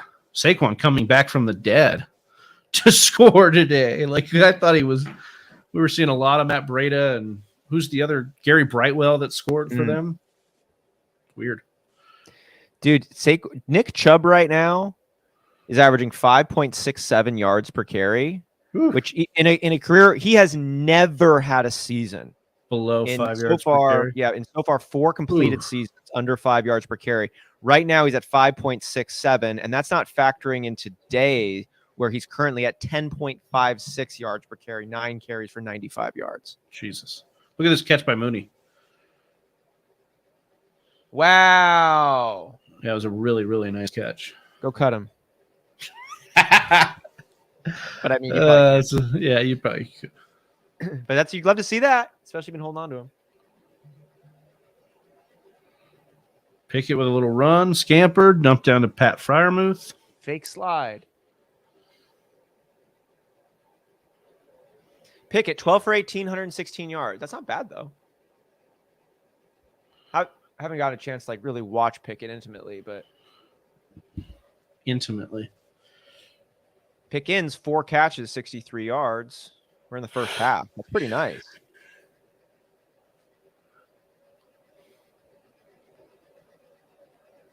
And they missed the field goal. Jesus. That was not nice. That was not choice. That was not choice. Does this look choice to you? All right. Gearing up here to leave y'all. Let's see. 39 seconds left in that Bears-Vikings game. That's our leader here to get to the half.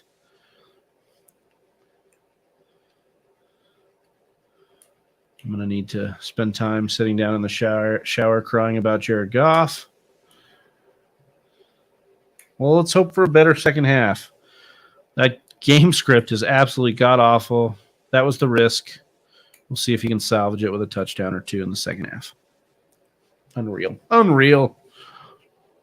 Geno Smith in the red zone, looking for another tutty. Just to really pop off on my bench. Yep. Oh, man. That was so close to another fucking DK donger. Damn it. Oh, come on, DK. Hold the ball. They call this a fumble? Is it a fumble? I don't know if he ever really had that. Look at this ETN one here. It's kind of always loose through his motion.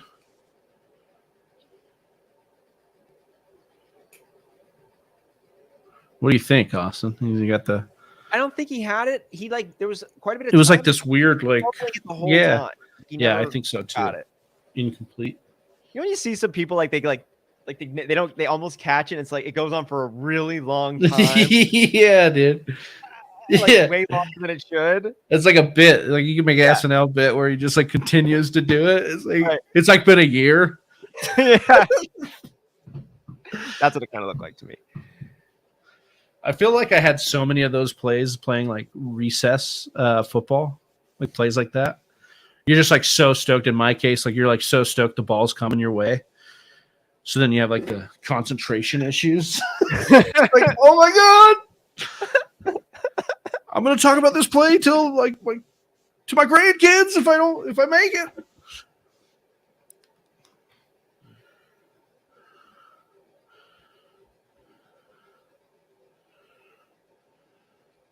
Because he started losing the ball before he even got hit.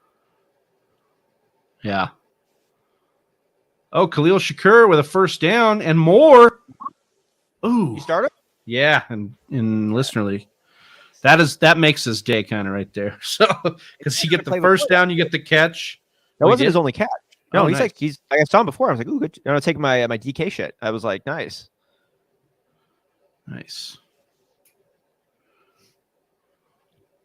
The first downs mean so much too in that Listener League. That's why my tight end strategy is working, I think, so well, because the fucking tight ends get the first downs all the time. They're like the little dinkers. How many points do we get for a first down? I think you get a full point for a first down. God. Do we? I'm pretty sure, but I'd have to look it up. We might get a half point. Full point PPR, half point first down. Let's get real freaking nowadays. Yeah. Hey, Kamara with a first with 10 yards. That's goodness. So Gabe Davis.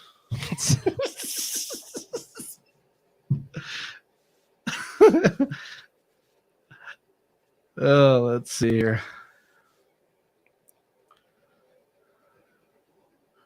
Oh, yeah, here we go. Just like before I leave the stream, I'm going to have Derrick Henry jam it down my throat. Oh, you pop. Come on. Yeah.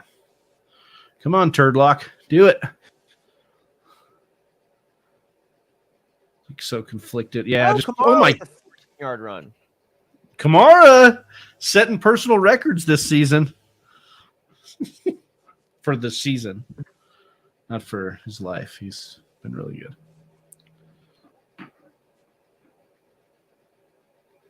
On the field. He's been really good on the field.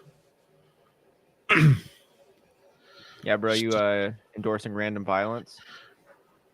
No. Well, I'm feeling pretty sad right now, so ask me at a different time.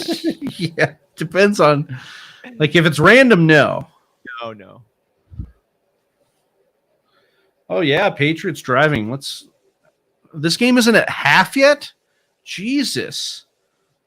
I guess it's not at half or else we'd be off the air. But, yeah, I mean, I thought this game, I had already just mentally checked out of that game. It's called burying stuff due to PTSD.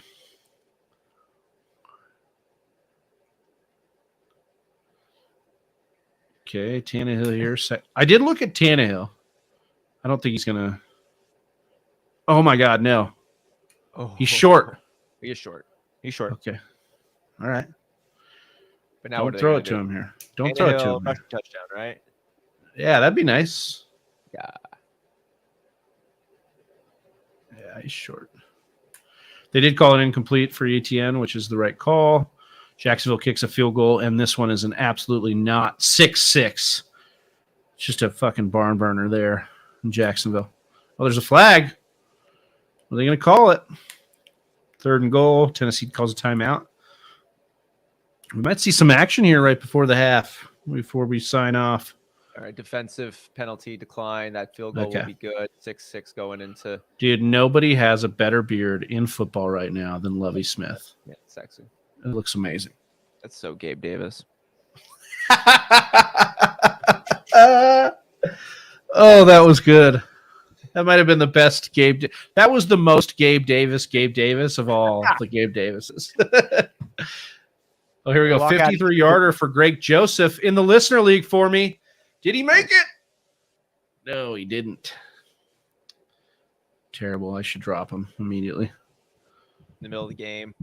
Well, that is it. That's the first halftime game there. They kicked it out there. Any last words here for Whisper Nation, Austin, before we sign off and head off here to enjoy the rest of our Sunday? You are not your fantasy score. You are so much more. That one hit me. I think you were actually talking to me there. There's 2 viewers in here as Derrick Henry plunges in for a touchdown. Or more than your fantasy. I'm going to go say that 3 times to myself in the mirror. Love you. I love you too. Whisper Nation, we love you. It's been a blast. We will be back with you tomorrow for the Monday Night Football game. Again, the Chiefs and the Raiders coming live with you at 4:30 p.m. Pacific, 7:30 p.m. Eastern, as Younghoe Koo kicks a 52-yarder and misses it before we head off the air.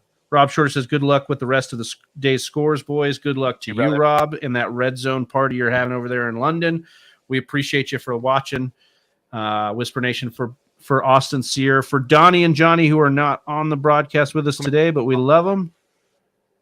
I'm Big Travie. We're the Fantasy Whisperers. We're out of here. Peace. Right here. Look at you go. You made it to the end of another one of our videos. Hey, if you still have some questions, I totally understand. Or you just want to join